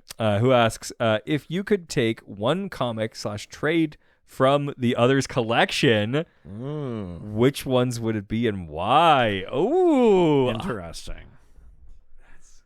Well, I have the benefit of being able to look at a decent amount of yours. There is one thing that you were very jealous about, I remember recently. I mean, like I'm going to be able to think of just one. I feel like there was one thing, though, you were like, no matter what, that's the thing I want. It was something very like weird and cool that you liked. I don't remember. What was it? I don't know. It was sorry. I thought you had the cue. No. I can't remember what it was, but I remember there was something very recently that you were like, well, that I actually want. Do you know what it would be for me is you've got OMAC. Yeah. You got the original OMAC run. Yeah, I've got number 1, 2, 3, I think. You got a decent amount. I have a whole thing actually now. I'd want that. Yeah. I think that would be a big one for me. I would take that from you. Your collection. I don't know. I don't know enough about your collection that I... Yeah, I'm going to keep it that way. I mean, I could... You sent me the CLZ. Shit. I can look. Shit. Fuck. But some of that, like, original Aquaman run is fun. Yeah. I like that a lot. I do like some of those. I've got that sort of iconic first, like, Jim Aparo cover. I've got the first appearance of Scavenger. Yeah. I've got the death of Aqua Baby / the issue where Manta takes off his helmet. Yeah. I've got a few good, although that's an Adventure Comics issue, but I have a few classic Aquaman things that are fun. Those are cool. Yeah. Yeah, I think that's the stuff. Because I think I've got first appearance of Reverse Flash. Yeah, that's cool. I think the things that I really invested in the thing it's a reason why that like big collection was fine for us to split was that we have sort of different tastes. That's true. Yeah. So I think that largely. Yeah, I don't know because we really didn't fight. No. I mean, it might be different now if we got them, but well, we'll never know. Yeah. I'll never tell. Until somebody else dies and leaves a bunch of comics. Oh yeah, I feel like that was like the once in a lifetime situation that happened. Yeah, that's true too. The chances of that happening again is pretty thin, unless we make it happen. Who else will kill Sean? Oh my god. Well, yeah, then Bruno's dream will come true. We'll own a comic. Oh, there you go. Yeah. Yeah, I think that's probably my answer. Yeah, I would take OMAC from you, and you would take some classic Volume 1 Aquaman from me. Yeah. Even though I've added to it. Yeah, you have. I've gotten some of it from you. You also gave me some cool like Phantom Stranger. Yeah, those are fucking good. Yeah. All right, next question. Oh, speaking of, from Yokro, it's Scarecrow. All right. Who asks, how did you propose to your wives? Any funny stories from your weddings? I have a very funny proposal story. Okay, sure. So just before you say this, I want to say my wife said, I saw that people were asking about me and Jazz, and that people were asking for proposal stories, and then she went, have fun. I mean, your story is funny from a certain point of view. From a certain point of view. That point of view is mine. So when my wife and I found out that we got a job up here and we were going to move up here, I very quickly was like, well, if we're going to make that kind of commitment. Feels like this is, if I'm willing to do that, then why wouldn't we be married? Very logical. I agree. That's already the most romantic thing I've heard. So I was like, extreme logic. Nothing sexier. Hearts aflutter. Yeah. I'm fully bricked up. Not what I said. You said it without saying it. And so I was just like, oh, well, this is obviously the person I'm going to be with for the rest of my life. I'm willing to move to the other side of the country for nothing for me and like all for them. Like I was like, it makes sense. And so I proceeded to start getting all the stuff together. So that was the actual like where you were like, oh, now I know. Yeah, I mean, I was already like heading in that direction. No, you had no idea before that. I mean, you're putting words in my mouth. But that was the catalyst for the decision, I think. And I think even she knew it was coming, but she fully expected me to do it up here. Right. And my wife is very like she's very intelligent and can very quickly like pick out a ruse. You can't like lie to her or hide things from her. She's very good at lying.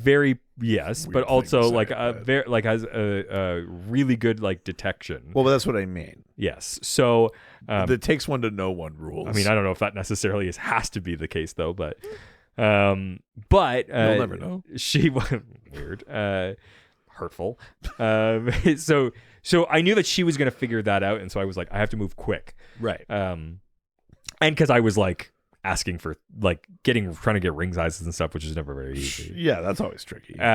So I was like, I got to do it, and I was like, well, we're gonna go to the like farthest like north I've ever been, and like the other side of the country. I was like, it would be fun to do it at like the most southern point in Canada, because then we're gonna go to like at least the farthest north I am aware of. I know that there's way farther north, sure, but that's like very conceivably like we were gonna go to. Right. So I was like, oh, okay. So I'm gonna propose at the most southern point. So I had convinced her like, let's go to Point Pelee, which is like the most southern point. Most point in Canada. Yeah. And so I was like, okay, this is where I'm gonna do it. I got the ring and everything, and I was like crazy nervous all day. Even though I knew she was going to say yes, I was still like super nervous all day. And because it was like I had an idea of where I wanted to do it. I wanted to do it at the farthest point. Sure. But also like anything can happen. And I also just like this was fucking sitting like a hot fucking box in my pocket the whole day. Like it was just as we'll hear from your story.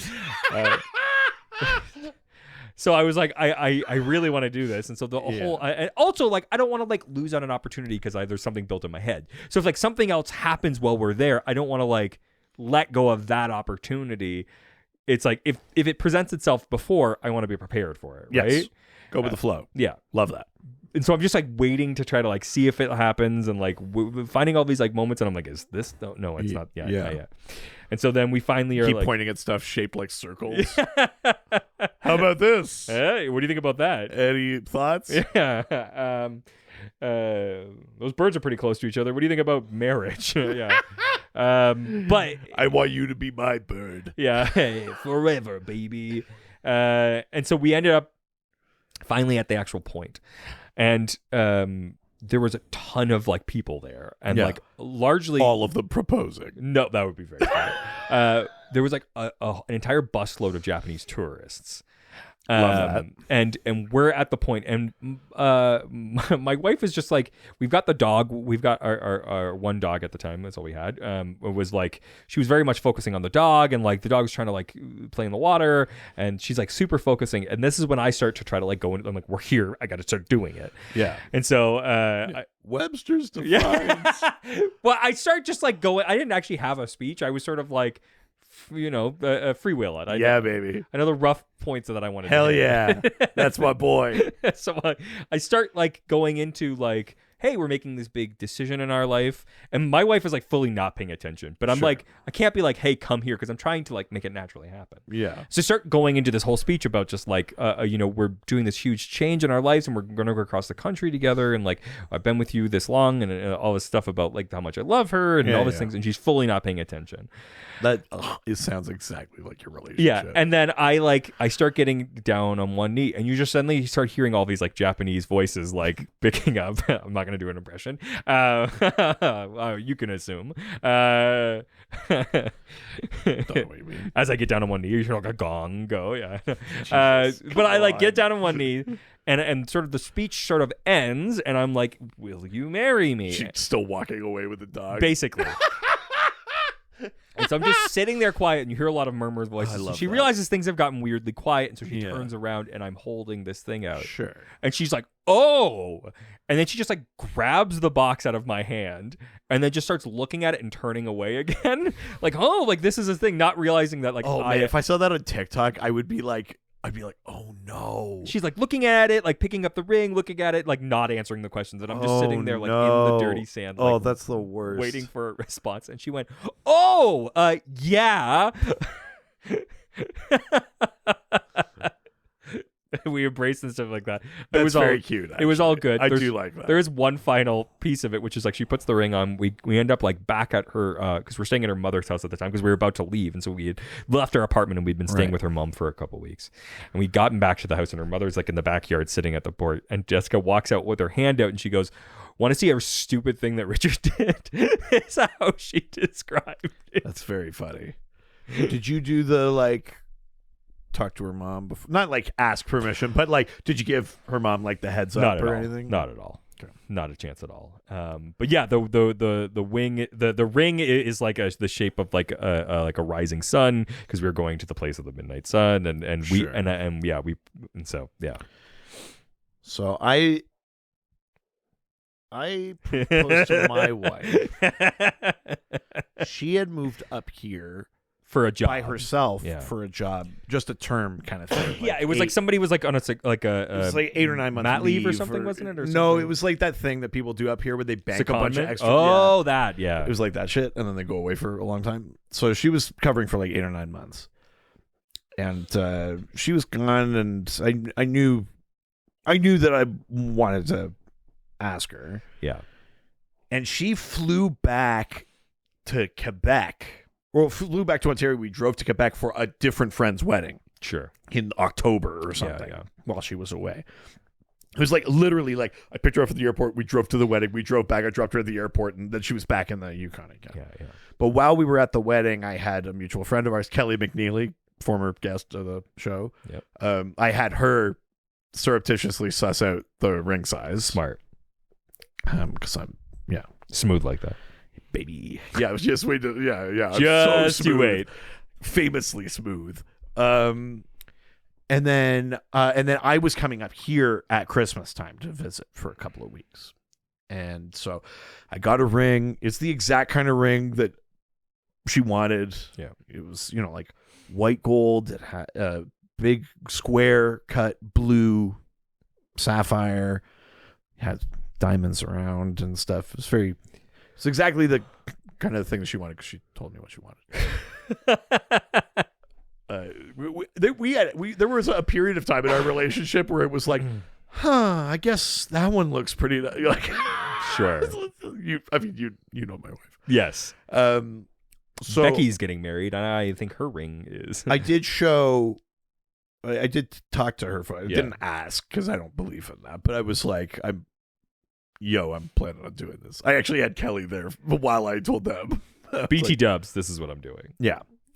And they were very happy about it, and that was great. And I was like, dope. And then I came up for Christmas. Mm-hmm. Now, here's my thought process.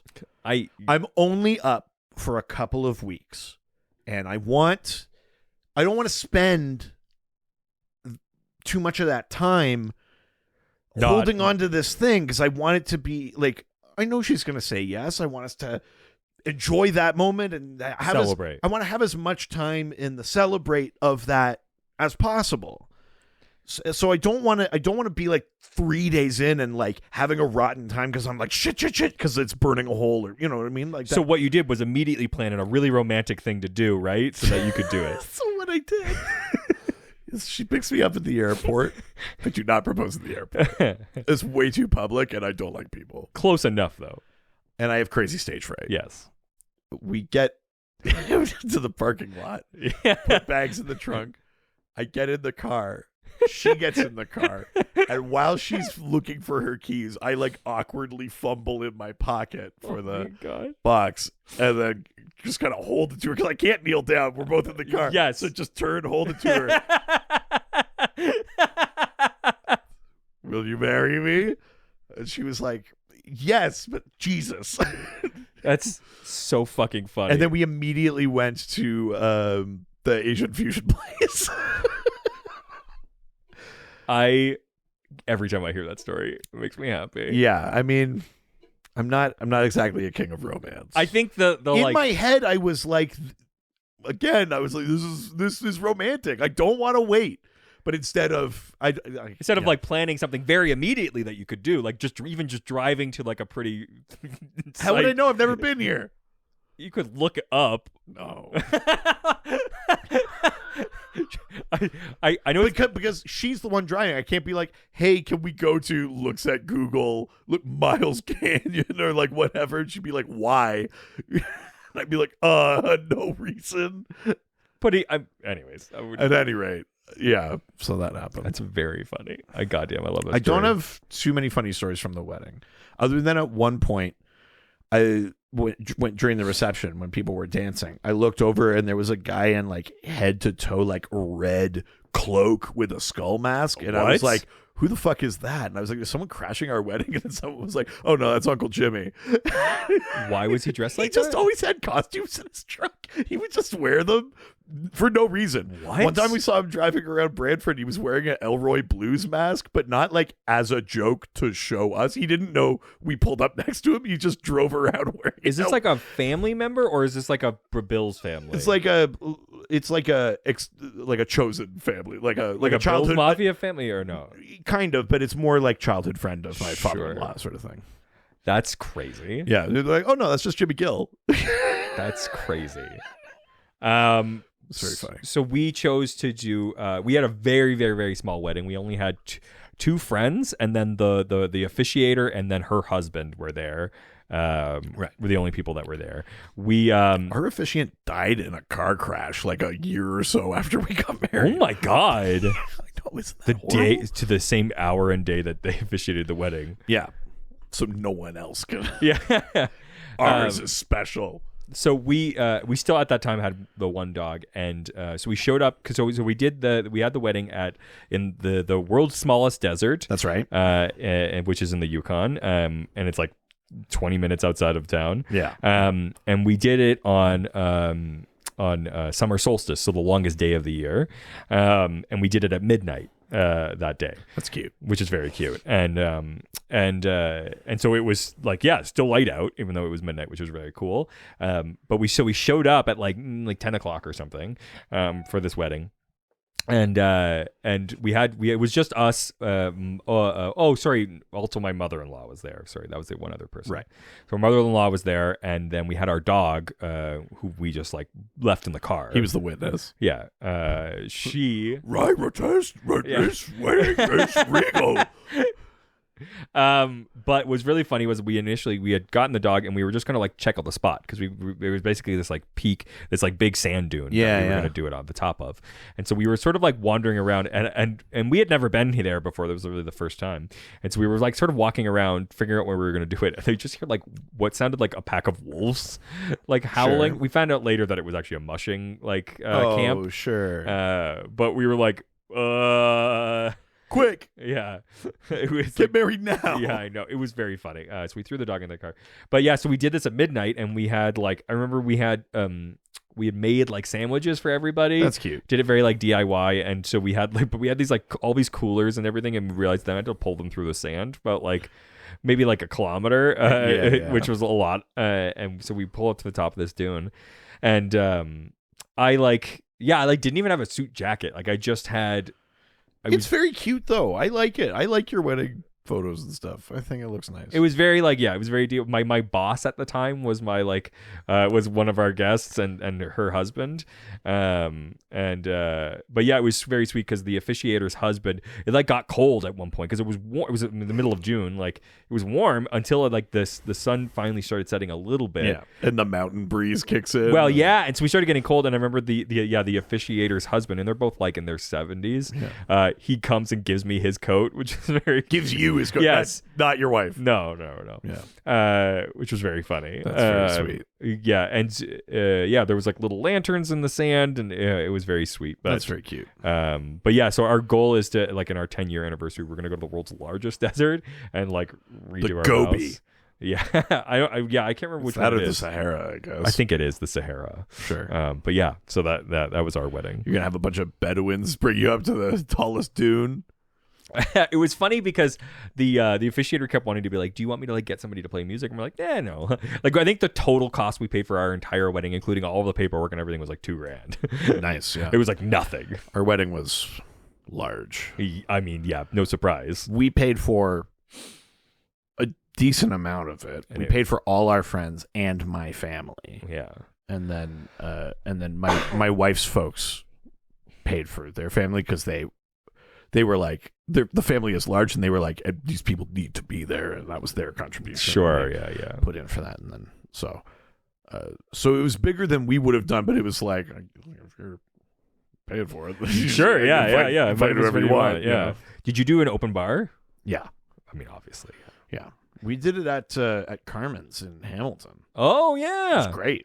Yeah, it's a great venue. Amazing Great venue. And like the person that we had that was kind of like our stage manager, at one point I must have looked like so frazzled and lost because he just like put a drink in my hand and he was like, here. And I was just like, all of a sudden I had a Bellini. That's incredible. Yeah. It was a great day. Like it was perfect, but I remember very little about it. What did you come out to like on the dance floor? Like with like when you when you enter the reception, you're the best around. Yeah. You're the best. Nice. I'm surprised because our wedding was vaguely movie themed. Oh, really? All of the each table had like a movie as its like theme. Oh, that's cute. Because that's the thing that my wife and I have in common is we both love movies, and that's really funny. Did anybody else get any good entrances? Oh yeah, my mom and dad entered to the Marseillaise, so it had like really weird Casablanca vibes. It was only vaguely movie related. Well, that's really and then her folks entered to the Bill's Mafia shout song. Did your sister get something funny? Yeah, she did. I don't remember what they all, but they were like good. Actually, during the ceremony, when there's that section, where the bride and groom go over and like sign the thing. Yeah. And so the whole thing kind of grinds to a halt because you got to wait for people to sign like yeah. But we had just very lightly in the background, we had the They Do Move in Herds theme from Jurassic Park playing. And our one friend is like a huge movie buff too. And we could see him, and he was just, you could see him slowly clue in, like, is that fucking Jurassic Park? Like while we're signing, it was just they do sign in herds. Yeah. That's really funny. I was in a we did that kind of shit. I was in a Tesla Uber in Vancouver the last time I was there, and the guy had on like piano movie scores. Oh, that's so funny. It was like piano versions, and that was one of the songs. Because I was listening, I'm like, this is very pretty. I'm like, wait a minute. There's a TikToker that does like wedding versions of a bunch of songs. I've seen that one and stuff. Yeah, it's very funny. So there you go. There's our weddings and proposals. Equally romantic, if you ask me. All right. From T Javier B, who asks, if you could cast one another as a DC hero, who and why? Villains too. You'd be Maxwell Lord. That's the villain. Yeah. Okay. Yeah. You'd cold cock Blue Beetle. Just fucking shoot him in the head. You'd be Brainiac. I like that. Yeah. Yeah. Although that's the opposite of how I do. I have things to read them or play with them or whatever. I don't really just bottle things up. I know. I'm talking about your other emotions. than emotions. Yeah. In that case, yeah. I will categorize this emotion. Yeah. Delete the original. Okay, I guess we got to do heroes now. This is a lot harder and less fun. I guess I would. Who would I make you? I would make you Animal Man, I think. I'd make you Buddy Baker. Yes. Maybe a little too Animal Man. A little too career focused. What? A little neglectful of his. Why would you even mention that? Is there something wrong with my personal well-being? Yeah. All right. I'll make you Dr. Fate. Oh, fuck yeah. Controlled by your inner demons. Love that. I love that for me. Worth it. Yes. All right. Next question from ABC. Brooks. It's easy as 1, 2, 3. Brooks. Easy as ABC. Brooks. 1, 2, 3. Brooks. Baby, you and me, Brooks. Jesus. Brooks. Brooks. Brooks.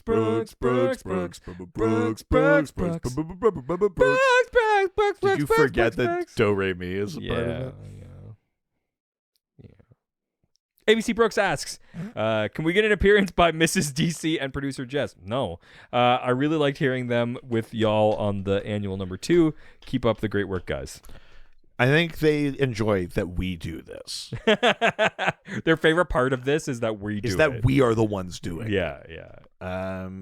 I won't say that's like absolutely no, but like I wouldn't count on it. My wife doesn't really like being on mic. My wife keeps trying to pitch for us to do an April Fool's episode that's Dr. Diva Cup.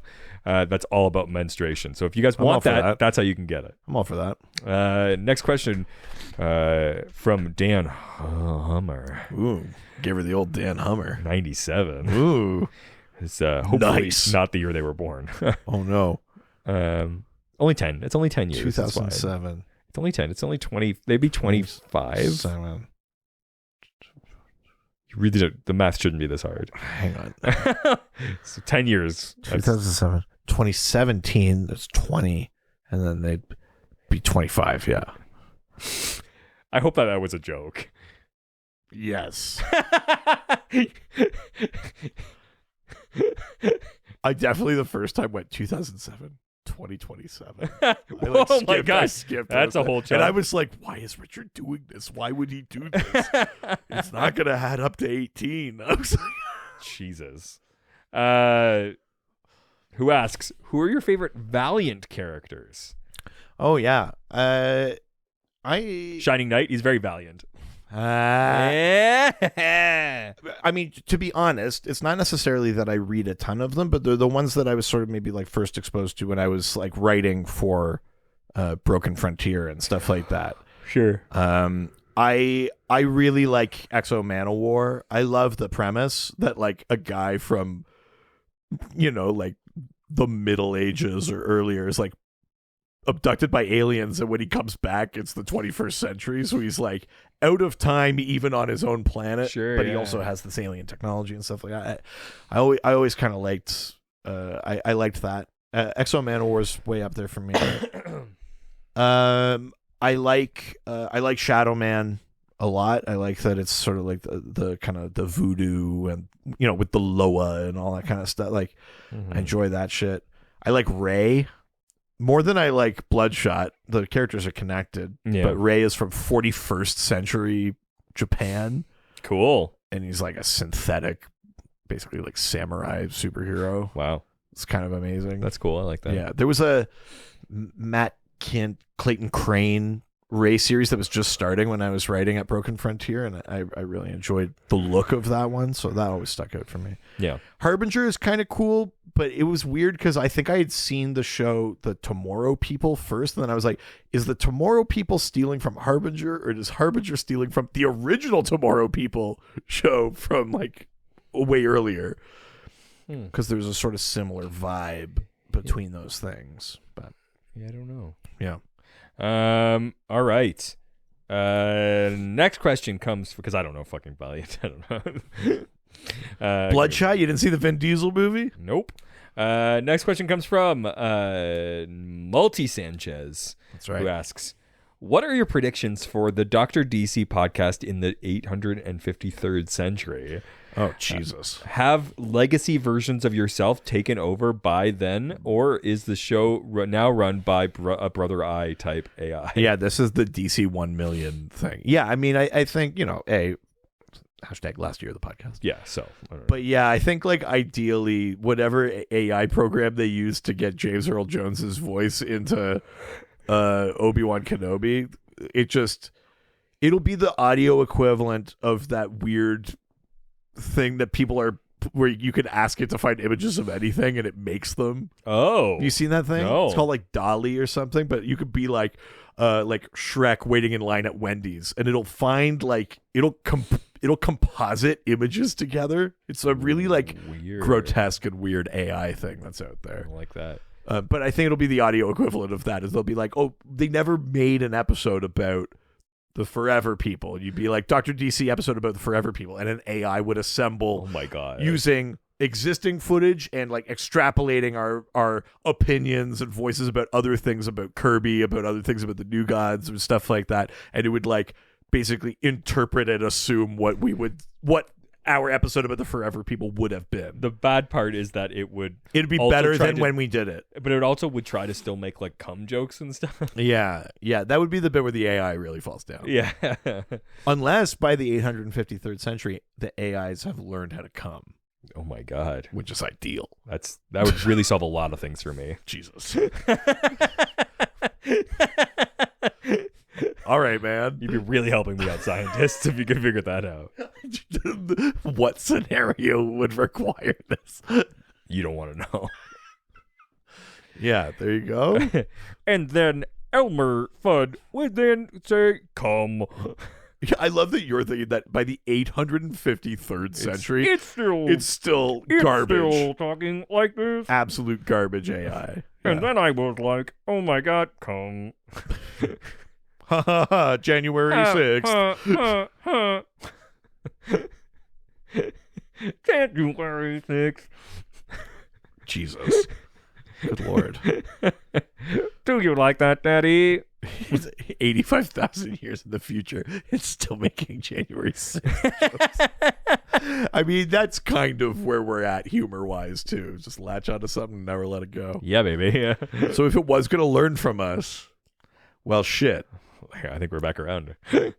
Yeah, there you go. That's the answer. All right, next question comes from, oh my God, Pop Capsule Pod. Hey! Who asks, pop culture, eh? Sounds like you're moving in on our turf. You're goddamn right. You wouldn't let me on for the 9/11 episode. This is your fault. The one episode I wanted to do. The one that you should have been on. The one where I could have confessed the whole thing. Hashtag never forget. Yeah. That you wouldn't let us on. Yeah. That. Yeah. Yeah, what else would I don't it be? even remember what we would have talked about, Yeah, but yeah. I'll never forget that I wasn't invited. Actual question, though. What's your favorite bonkers news headline from the last decade? Ooh. I mean, I don't know that I would say favorite in that I'm like enjoying that it's happening. Yeah. But there is something slightly Donald Trump president. Well, there's something slightly outrageous about the escalating, like Ezra Miller terrorizing Hawaii thing. Oh. There's now this other, like, even darker component about grooming and stuff like that has now come up, which is awful and bad, and they really should just probably shelve that movie at this point. Yeah. Yeah, God, bonkers headline from the past decade. It's also hard to go wrong with a bunch of Florida Man ones. Those are usually the ones that I find the funniest. They're not necessarily the biggest news, though. That's very true. Let's see if I can. I mean, like Amazon owner goes to space is pretty fucking crazy. Yeah, when you think about it. Let's see, bonkers news headlines. I've literally just typed in bonkers news headlines because I want to see like what comes up. Because see if there's one that I actually like remember. Oh, maybe the headline you sent me where it's like rats are immortal now. I mean, it's not really what the article was, but that was a pretty wild headline that I enjoyed.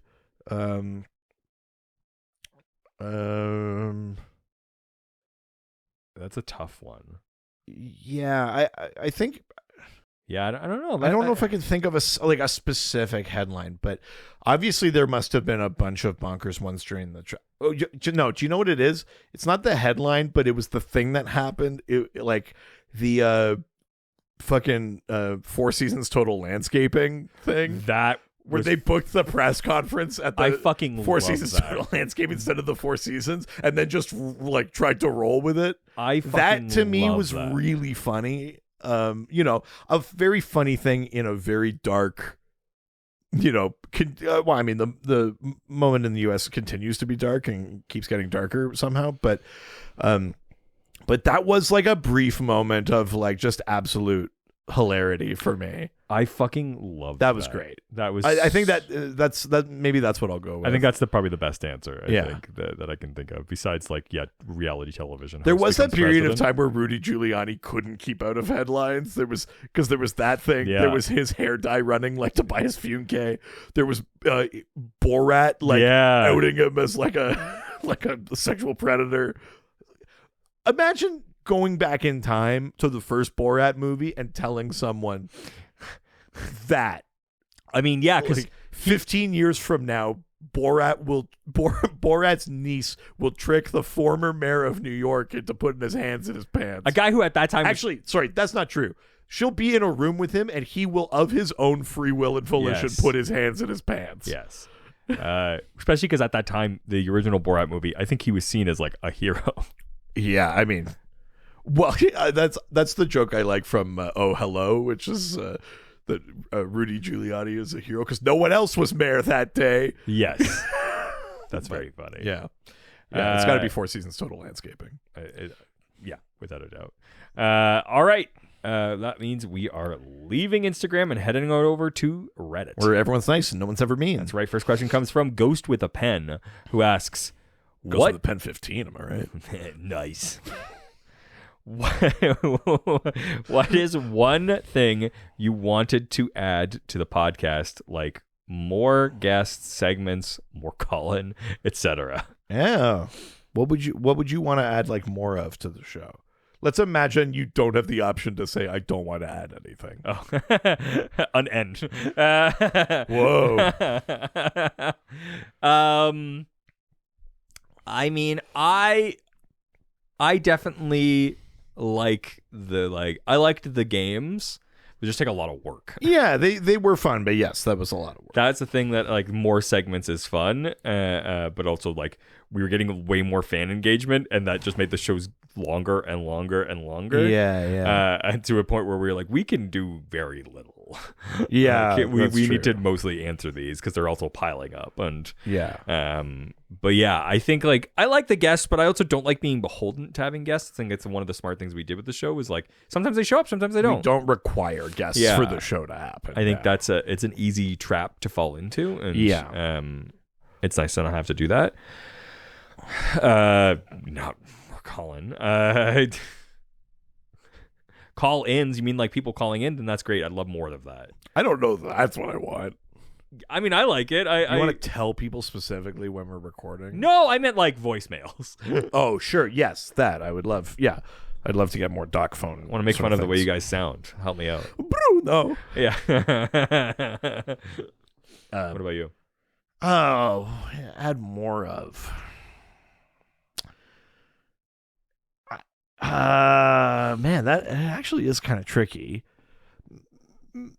If it wasn't, people get busy and stuff like that. Maybe more of us specifically reading something adjacent to what we're talking about. Yeah. More of the like prescribed readings, I guess. Is what I would say, the I reading always assignment like doing things. that. It's just hard.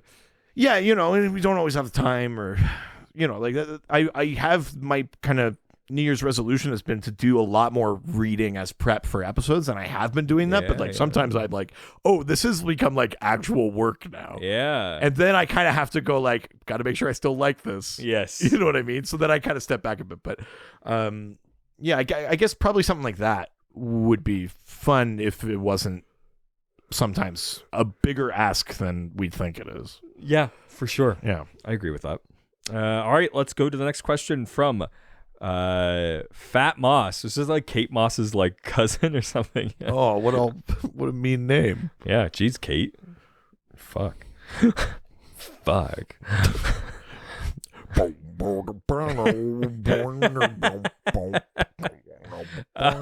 Who or asked, as you would say it, banana danny, banana all danny. right. Ghostbusters.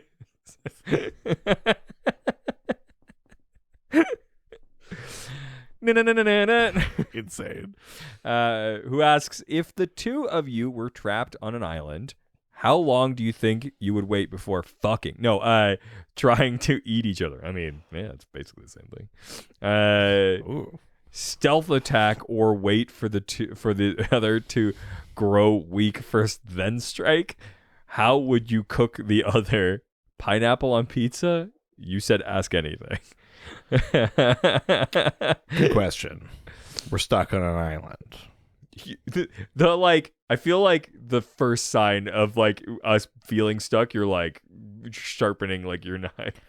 I was kind of gonna say I'd strike first. Yeah, I'd preemptive strike. I was Yeah. like, I'm not gonna wait for you to plan something. Someone's gonna be like, I'm bigger than you and stronger than you. I need to strike first because you have better cardio than me. if we like visited an island and I was like, hey, did anybody seen the boat? That's all it would take for you. if I like didn't know, let's say that we were like on a shipping lane, like if I didn't have like confidence that rescue was happening, I think I would just immediately kill you. And I'd be sad about it. I'm sorry, well said. Full but sad. I would just kill you. Jesus Christ. Ends your suffering. You don't have to waste away. You're smaller than me. You'd go first. You wouldn't go to waste. You'd eat every. You did. I'd have a big old fucking luau. Yeah. Butt to nut, you'd eat the whole thing. That's only a little bit. The whole thing. Butt to nut. Jesus Christ. What the fuck is wrong with you? Butt to nut. Butt to nut. No. I mean, listen, I hate that phrase, but if we're talking about survival, I would eat both your butt and your nuts. I know you would. Millennials, am I right? Yeah, I think I would preemptively do it. Yeah, no surprise. Pineapple on pizza. Love it. It's not a thing I'd go for, but I wouldn't throw it out of bed. Yeah. It's a thing that my wife really likes it, and so she'll order. I find it if it goes great with long pig. Extra long pig. I mean, it's medium thick pig. Medium pig. I saw a baby pig last night. I got to like pet it and everything. It was really cute. Nice. You say you'll be bacon one day. I did say hello, pork chop. There you go. Yeah. It was very cute though.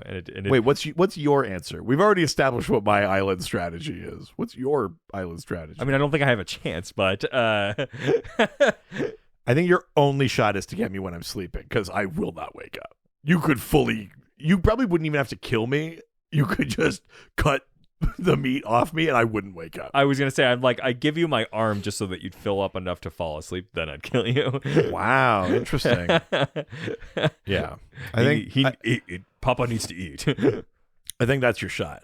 I think that if I could take you down, I'm eating well for a while.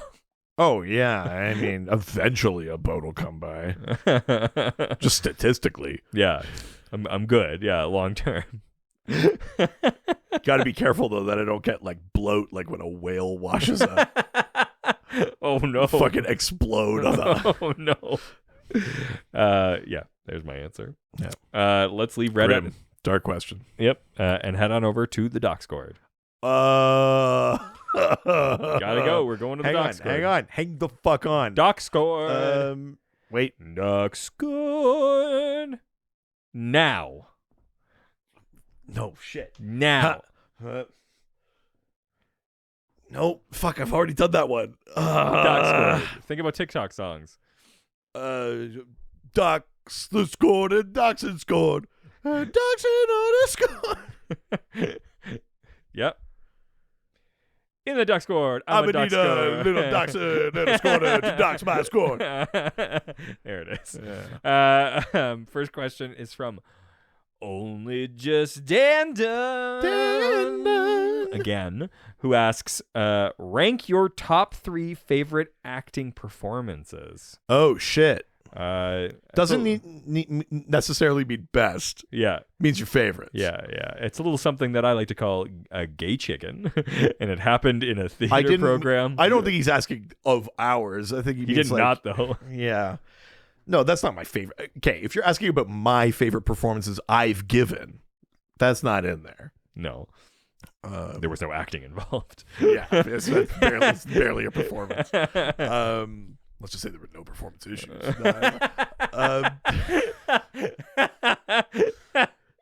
See, this is the thing. It's not new. It's been there the whole time. I know. That's part of the reason why I know. No, if we're talking my performances, I did a play called On the Harmfulness of Tobacco, where I played it's a Chekhov thing, and I played a Russian guy giving a lecture, and as he gives the lecture, he has a mental breakdown because his wife is bullying him. Jesus. Yeah. And my wife is wanting me to be giving lecture. That's up there for me. I played Septimus Hodge in Arcadia. That's up there for me. Yeah. And then I don't know that it was necessarily a great performance, but I had a blast. I was Brad Majors in the Rocky Horror Show. Oh, that was a lot of fun. Those three were big time fun for me. Yeah. If we're talking performances I appreciated others, sure. I've got to give one to the guy in that one scene in The Dark Knight that just goes, "Things are worse than ever." I do. It's the fucking funniest thing in the world in a movie that takes itself so seriously. That's always going to be up there for me. All-time great performances. Jack Nicholson in The Departed. Sure. Especially because I saw some interview that he gave where he's like, I like to give options. And there's that scene like on the shore. And he says like he would just keep pausing. And so he would say something dark, and then he'd pause a little bit, and then he'd do something funny. And then he'd pause a little bit, and then he'd do something dark again. Sure. And then depending on what Scorsese wanted, he could pick where to cut the scene.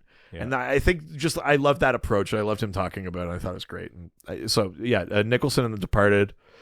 And,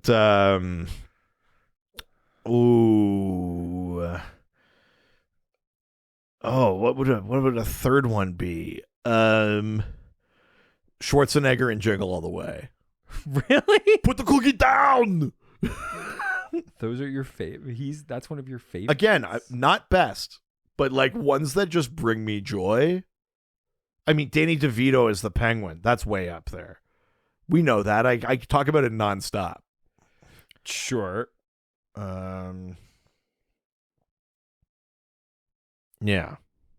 What are some of yours?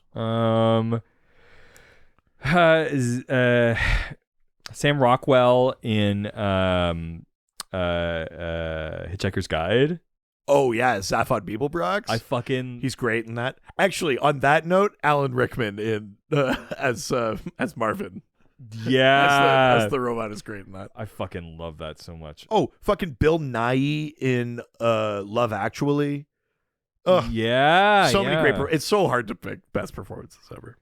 That's really tough. Oh gosh, I was trying to think of this. Like, it doesn't come up in any of his theater though. I saw Zachary Quinto in a Broadway show, and I can't remember what it was now, but he was really good in that. Ooh, interesting. It was like a who's that playwright who like everybody was like he was obviously gay, but never came out. What, Tennessee Williams? Yeah, Tennessee Williams. There's a Tennessee Williams play. Glass Menagerie? It wasn't the Glass Menagerie though. It was a different one where he played a son. But anyways, yeah, best performance. If there's a theater one, this is a person no one will know, but Harveen Sandhu, a great Canadian actor, she played Eliza Doolittle in a production of Pygmalion at the Shaw Festival when I worked there, and she was immaculate. It was incredible. Yeah, I don't know. That's tough. It's hard to think about like best performances I've ever seen. I mean, there's so many. I do definitely go towards like theater. I think that's the part where I've been like, yeah, I stayed away from it for this question because I was like, I can name a bunch of like Canadian theater performances I like, but I don't know that like is nice for people to hear. You know what I mean? There's just like a bunch of shit they could never look into. I'll give a Canadian TV one that I love though. It's Paul Gross in the show Slings and Arrows.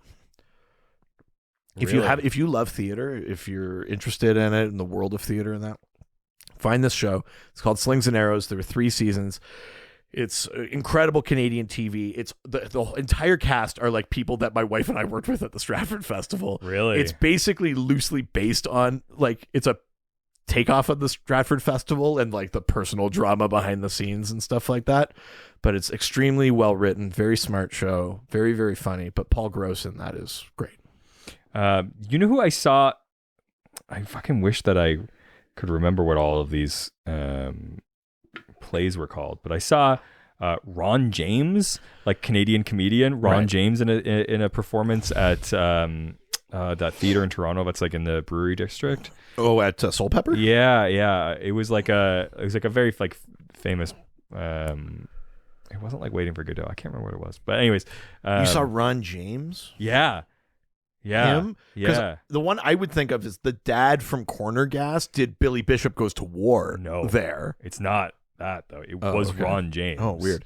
If you ever bring up Ron James around my wife, she will instantly tell you how much of a dick he is. Really? Yeah, she hates him. Really? Yeah, why? Apparently he's a piece of shit to work with. He's bad. Really? Yeah. Huh. Yeah. I wouldn't have thought. The first thing out of her mouth if she hears the name Ron James. Wow. That's I wasn't expecting. That's one of the things with being implicated in the scene is you maybe like learn too much. Well, yeah. Yeah. Was it All Over the Map maybe? Anyways, yeah, I don't know. That's a tough one. That's actually one that I struggle with for sure. Yeah. Yeah, there's just too many good performances to like whittle down one that I'm like, except for that fucking Sam Rockwell one. I just love him in fucking that performance. Jesus Christ. He is terrific in that, yeah. I also do like him and Mr. Right too is actually really good. Sam Rockwell's great. Yeah, and fucking 3 Billboards Over Ebbing, Missouri. Yeah, but you see, here's the thing. Now, if we're just talking about like amazing performance, then we're talking about like Frances McDormand. I know, and yeah, shit it's like just that. too but much. If it's just like favorites, it's not necessarily the best ones. It's just the ones that bring me joy, and that's like Danny DeVito saying "pussy" and like it's like shit like that for me. That's all right. Last question from Nay King, Nay Quinn, Nay Laird. See, the problem here is you're not doing an accent. Can you do it? Well, the way it's written makes me want to do Scottish, but it's from Bruno, so it feels like a trap. But I think it was like Nay King, Nay Quinn, Nay Laird. Oh, sure. Okay, fair. Yeah. They ask, if you had to give each other a present, but had to be something you made with your own hands, what would you choose? Oh, yeah. I mean, I would sign us up for like couples pottery. And then we, like ghost style, yeah. we would sculpt something. Whoa, my love, my darling. Yeah. I would make, you could be Demi Moore. I would make you like a comic book like rack that you could like feature specific books. That's fun. Yeah. That's a nice gift. Yeah. I still stand by I mine. give nice gifts. Well, I give very nice gifts. You give intricate gifts. I give impactful gifts. Also true. Also true. Yeah. You're going to walk away remembering what I gave you. Please. What? When my dad comes to visit in August and is invariably on the podcast again, can you take that down or like put a curtain over it like we're sitting Shiva? Like we're sitting Shiva or something. That's very funny. Please. I'll do something. That's what I'm worried about. Yeah, like I did last time. Make it more prominent. Yeah. Build a shrine in a bathroom. Just put like a neon light around it. Yeah. Hang it on the front door. Yeah. No, what I'll do is just like have it so he sits right here, so he can't see it, but it's right there. I mean, he'll see it when he walks in, though. Yeah, he will. Oh no. Yeah. I actually kind of do stand by, but like, if it was gonna be like a gift, Sure. thing that we like, I'd sign us up for like a group, like we could both go glass blowing. I'd do Sure. the hot date thing and the glass blowing thing. That's what I would do. Honestly, it's surprised we haven't done it already. That's true. That's because they don't let you just make phalli. It's bullshit. Yeah. I want to blow something that looks like I should blow it. Easy. Anyways, that is the last question. Well, we did it, but we're not done. Oh shit! Yeah, that's right. Cause by the way, like I said last week, I finished the year over 500. Does this count? No, this starts the next year. Oh. Lucky for you. Just over 500. I think 32 wins, 31 losses, and like 3 pushes. Or something I was like that. debating not like this being the very last one ever, but then I can't think of anything else to do. Yeah, so what would the game be? I don't know, and I don't have the time or mental power to create a new game. Inertia. I was really heavily debating on it, and I'm like, I don't have time to figure this out. That's very funny. Yeah. So it's time to play our favorite game. It used to, I mean, we used to say the first time I said it was like a bit of a joke, and now it's just is our favorite game. Yeah, it is. It's always been my favorite game. I know. We've never done next to the else. one where we just kept making fun of Dean Cain. Oh yeah, the value game. That was a very good one. Yeah. God, that was very funny. Yeah. God, I used to put so much effort into this thing. Yeah. I had a lot less going on. Funny to think back then because we used to make fun of me for having too much going on then. That's true. And you really doubled down. Yeah. I got way more going on now. Oh, no. Now to play our favorite game. Can you guess the name of a character based on someone who does not read comic books? Describe that character to us. If you don't know how this works, it's a fucking annual. Like, figure it out. I don't know. I'm not going to tell you. Yeah, jeez, we got to hold your fucking hand. Yeah, Jesus Christ. This is the annual. Get on board. Close the gate on your way in. Yeah. I sent my wife a photo of a DC Comics character. She sends back 4 clues describing what she sees. Are you ready? I am. First of 4 clues. Turtleneck. Maxwell Lord. No. Rick Flag. No. Steve Trevor. Nope. Okay. Clue number 2. Overachieving boy. Overachieving boy. Yeah. And turtleneck. Mm-hmm.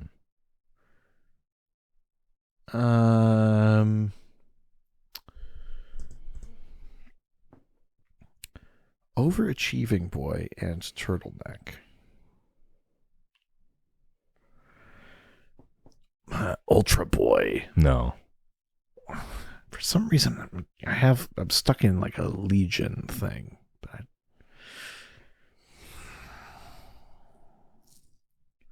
Mon-El. No. Next clue. Next clue is belt looks like it exclusively holds cheese string sticks.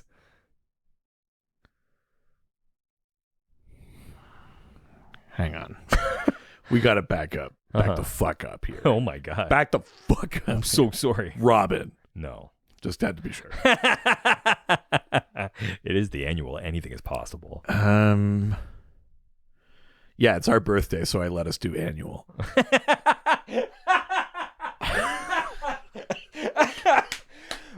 Holy shit. Can we just stop the podcast now? Holy shit. Wow. That's good. Oh my God. Really sorry. Holy don't be.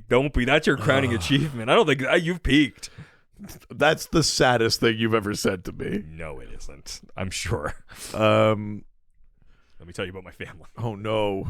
Who's your least favorite kind of family member? Oh, I get it. Okay. Cheese string holding belt. Yeah. Turtleneck. Yeah. Overachieving boy.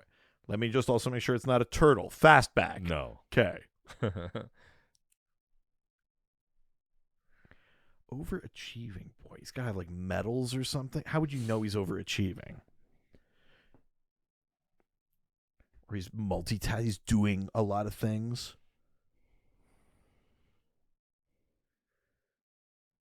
It's not like impulse. It's not like a speedster. No.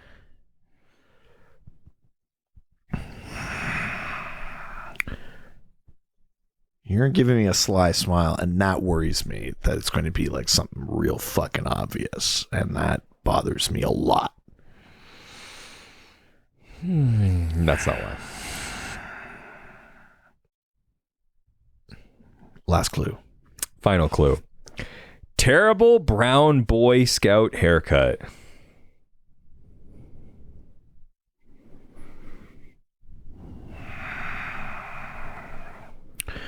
Overachieving. So does he have badges? Is that also where the Boy Scout thing came from? What would that be? What would it be? Hang on. Fuck. Okay. Turtleneck. Who wears a fucking turtleneck? Snapper car? No. That'd be funny. Belt that looks like it holds cheese string. That's correct.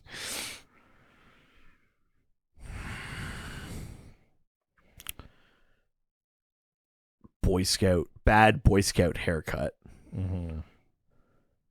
And what was the other thing? Overachieving boy. Overachieving boy.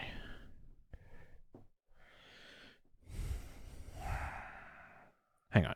Overachieving, Boy Scout haircut, turtleneck, cheese string belt. Right. Okay. Can you want to say the third way? Or? fuck you, man. Just can we go back to when I made a cool joke?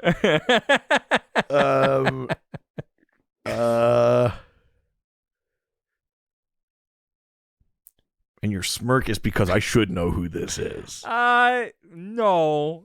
You'll figure it out. Why I'm smirking.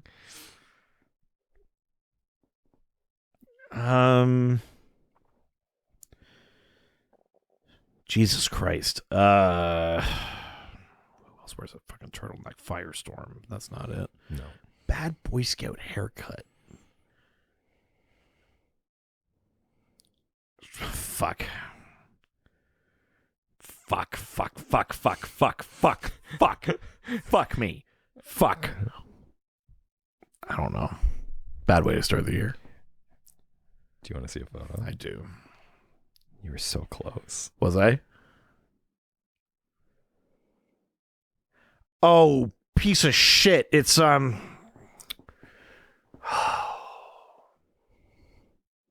Look at the uniform. It's Starboy? Yeah. But it's not his usual star. Like Starboy usually had the other. He always has a star, but yeah. But it was usually like the Field of Stars. There's a lot of different yeah, uniforms. Fucking, for him. it's that one. Yeah. Yeah. I was right that it was a Legion vibe. I know. That's why I was smirking. I was like, oh, he's getting there. Because who else would wear a fucking turtleneck? Yeah. Fuck. Hey, listen, good clues. Man, the perspective on that image is weird, eh? Look at his arms. Yeah, I don't like that. That's upsetting. Yeah. Because look, the one arm looks like it's way more forward, but his legs don't do that. No. So he's just doing this as just the arm. He just has like an elephantitis in one arm. Yeah. Or he's really worked it out. Oh, yeah. Oh, lefty. Yeah, there it is. Yeah, he's got a gold star. He's overachieving. Fuck. He's he's got little like tiny little like what looks like maybe like for pepper spray or like bear spray or something, like, which is important in the 31st century in space. Yeah. So he's got those in his belt. He's got a very stupid center part. Yeah. Shit. So that's Tom Kalor, right? Yeah. Fuck. Goddamn. Starboy. Rough way to start the year. Hashtag last year of the podcast. Well, I mean, it usually is rough when you're doing it annual. Well, yeah, I made sure that my brain was clean. Yeah. I got all of the extra stuff. Yeah. You really want a fresh start when you're doing it annual. Yeah. You know, and we spent a long time warming up before the game. Yeah. It's really finishing that can always make a big mess. Oh, Jesus. Let's start. If you want to send questions for future episodes, you can do it through our various social media platforms. Yeah. Every once in a while you do that, and it's always weird. It's always right here for some reason too. Yeah. I don't know. Dr. DC Podcast. Yeah. Facebook. Dr. DC Podcast. Twitter. @Dr. DC. Instagram. Dr. DC Podcast. send us an email. drdcpodcast@gmail.com. You can jump on our subreddit. r/Dr_DC. A thing that we want more of is voicemails. 208-917-3238. You just got to call 208-917-DCEU. If you're nasty. We're young and cool, so we're on TikTok. At Dr. DC. We're old and irrelevant, so we still have a website. DrDC podcast.com or .ca. Whoa, what is going on? No idea. I crushed a beer and an energy drink during this. That's true. Yeah, an upper and a downer. I mean, be on the podcast. I mean, that's true. Your heart is a rock, but really sad. Oh. We've been getting a lot of hilarious emails through that Dr. DC website lately. Yeah, we have true. We actually have. It's a lot of like I promised, it's sexy photo. Just click this link. Don't look at the URL. So many, yeah. I am listening to your podcast. Very good. You need a website for nice girls? Yeah. Like, oh no. I so alone. Do anything you want. We're also assuming they're Eastern European. I mean, come on. I mean, they're definitely Eastern European. You can also. It's definitely the Russians trying to influence the FANAGAR tournament of pandering vote. Yeah, when it doesn't go your way, that's why. Yeah, it was Russian bots. Yeah. Stop the steal. Oh no. By that I mean like steal the character. Oh no. So why don't you give us a 5-star review? Who knows what type of podcast you'll get when you get to a certain amount of reviews, but who knows what that is. Already, you fucking Trump. Already couching your loss. We're going to get the best type of podcast. Hey, and let's just say if I don't win, something fishy happened. Yeah. I just think some fans might want to, I don't know, go somewhere. Your Trump impression is like veered into like a weird territory. You sound like a GTA like side mission. Hey, why don't you get the guns? Yeah. Yeah, meet me at the pier. Yeah, get the guns. Don't crash your car on the way there. Yeah, make sure to do 3 laps before you come here. Yeah, and get a jump in. I like it. Why don't you send us some physical mail? 301 Hogue Street, Hoge Street, Whitehorse, Yukon, Canada, Y1A1V8. Either Richard Eden or Reed Vanier. Also, if you want to give us some more stuff, why don't you give us some fucking money, baby? Money. Money, daddy. Subscribe to our Patreon. Yep. Patreon.com/DrDC. Hold on. Yep. I'm fucking nailing it. Yeah, okay. There's a $1, $5, and $7 level. All of them give you access to the Doc Score and our awesome fan community. And at the higher levels, you get bonus episodes, videos, theme polls. Right now, there's the Second Chance tourney happening over there. And it helps to support us. That's right. Speaking of us, we do something else. A different podcast. Yeah, we do. That honestly, we choose over this. We said it definitively. It's Ghostfacers, a Supernatural rewatch. We're going through every single episode of the CW Supernatural. We talk about real world monster lore, behind the scenes stuff. We're partway into season 5 right now, and we have awesome guests over there, and it's a ton of fun. Yeah, so get on or get out of the way. Yeah. Put up or shut up. All right. That is it for this year. Oh, my God. See you tomorrow. Probably. It's a week of short episodes. We're doing all the mailbag ups. Look, we really blew our load with this, so it's going to be a short episode tomorrow. Well, yeah. I can't go 2.5 hours and then go another hour and a half. Listen, we can't do more than I'm not made of content. We can't do annual more than once a week. Yeah. So light a candle and get annual. Oh, good Lord. Adios. Ciao, ciao. They always fight for what is right.